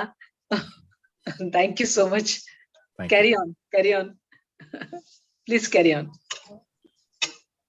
Thank you, ma'am, for your question. Now, Neeraj sir, I have one question. Yes, ma'am. Sir, in ResearchGate, I have uploaded my paper and it has got 2000 reads. Okay, very good. Which is very good. And even in one of the Scopus journal, we got around 11,000 plus reads across the globe. Great. Now, how can we get the mileage from those read statistics? That is my question to you. Okay. Now, read is very good thing. If you are having a read of more than 1,000, that is really very good thing which you can, feel good about your research paper. But if the reads, they are not converting into the citation, right?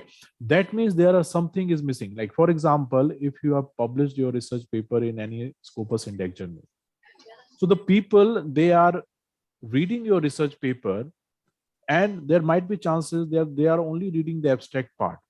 So if you are receiving good number of reads, you always try to make sure that if publisher has not allowed you to upload the PDF version, you can always upload the preprint or at least postprint version, ताकि लोगों को ना वो full text भी वहां पे दिखे.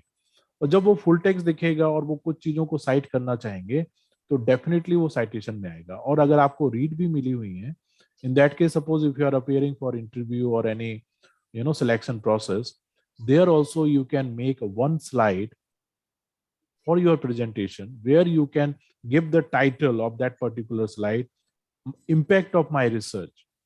And you can showcase this thing to the selection committee or the screening committee that these are the papers which I have published and it has got more than 1000 reads and downloads. But आपको अब effort क्या लगाने हैं कि जो read और downloads आ रहे हैं वो साइटेशंस में भी कन्वर्ट हो.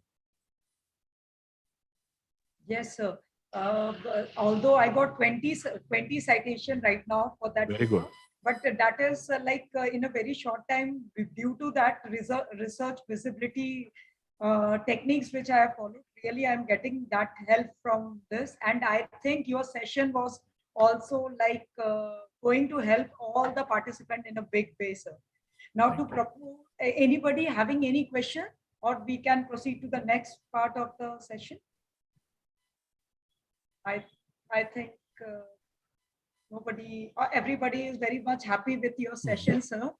Now, to propose a formal vote of thanks, I would like to invite Dr. Vivek Diwan, sir, who is the joint convener of this session. Over to you, sir, for the formal vote of thanks. Diwan, sir. धन्यवाद madam.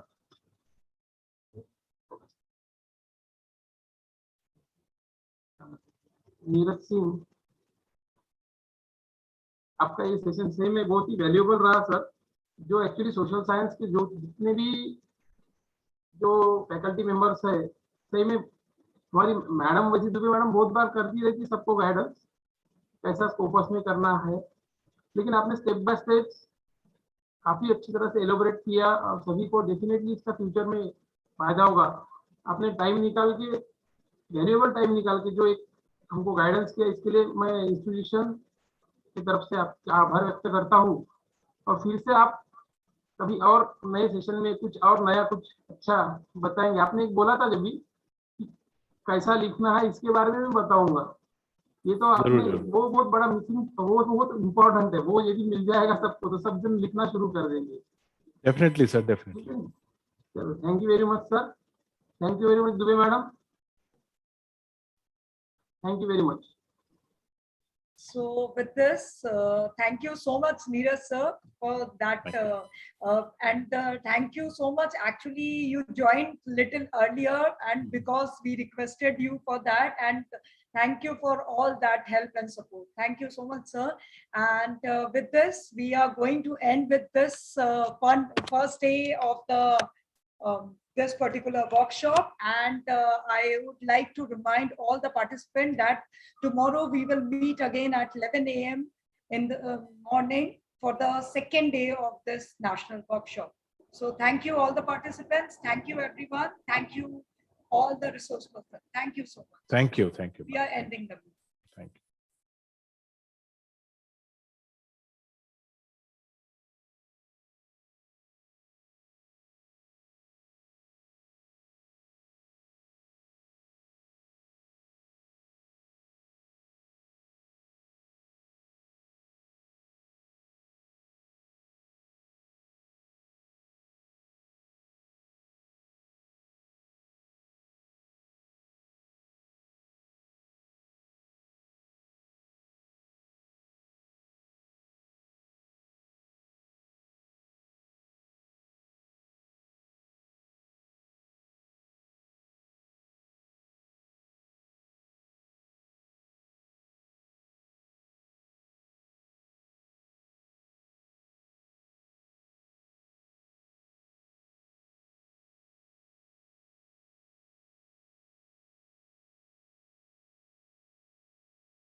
मुझे पता है कि तुझे fresh हो रहा है, लेकिन मुझे ये भी पता है कि तू आलसी और ढीठ भी है। देखो ये काम करना अच्छी बात है, जताना अच्छी बात नहीं है, समझे?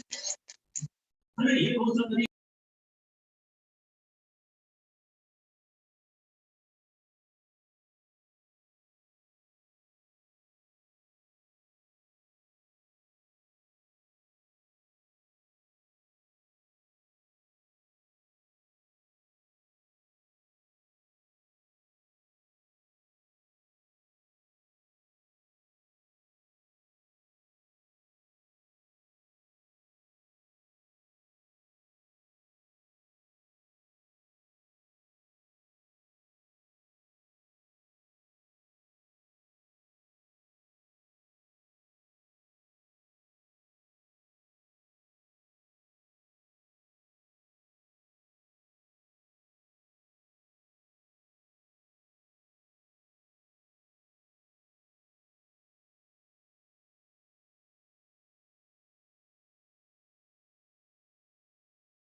अप्लिकेशन नाही ना म्हटलं काही.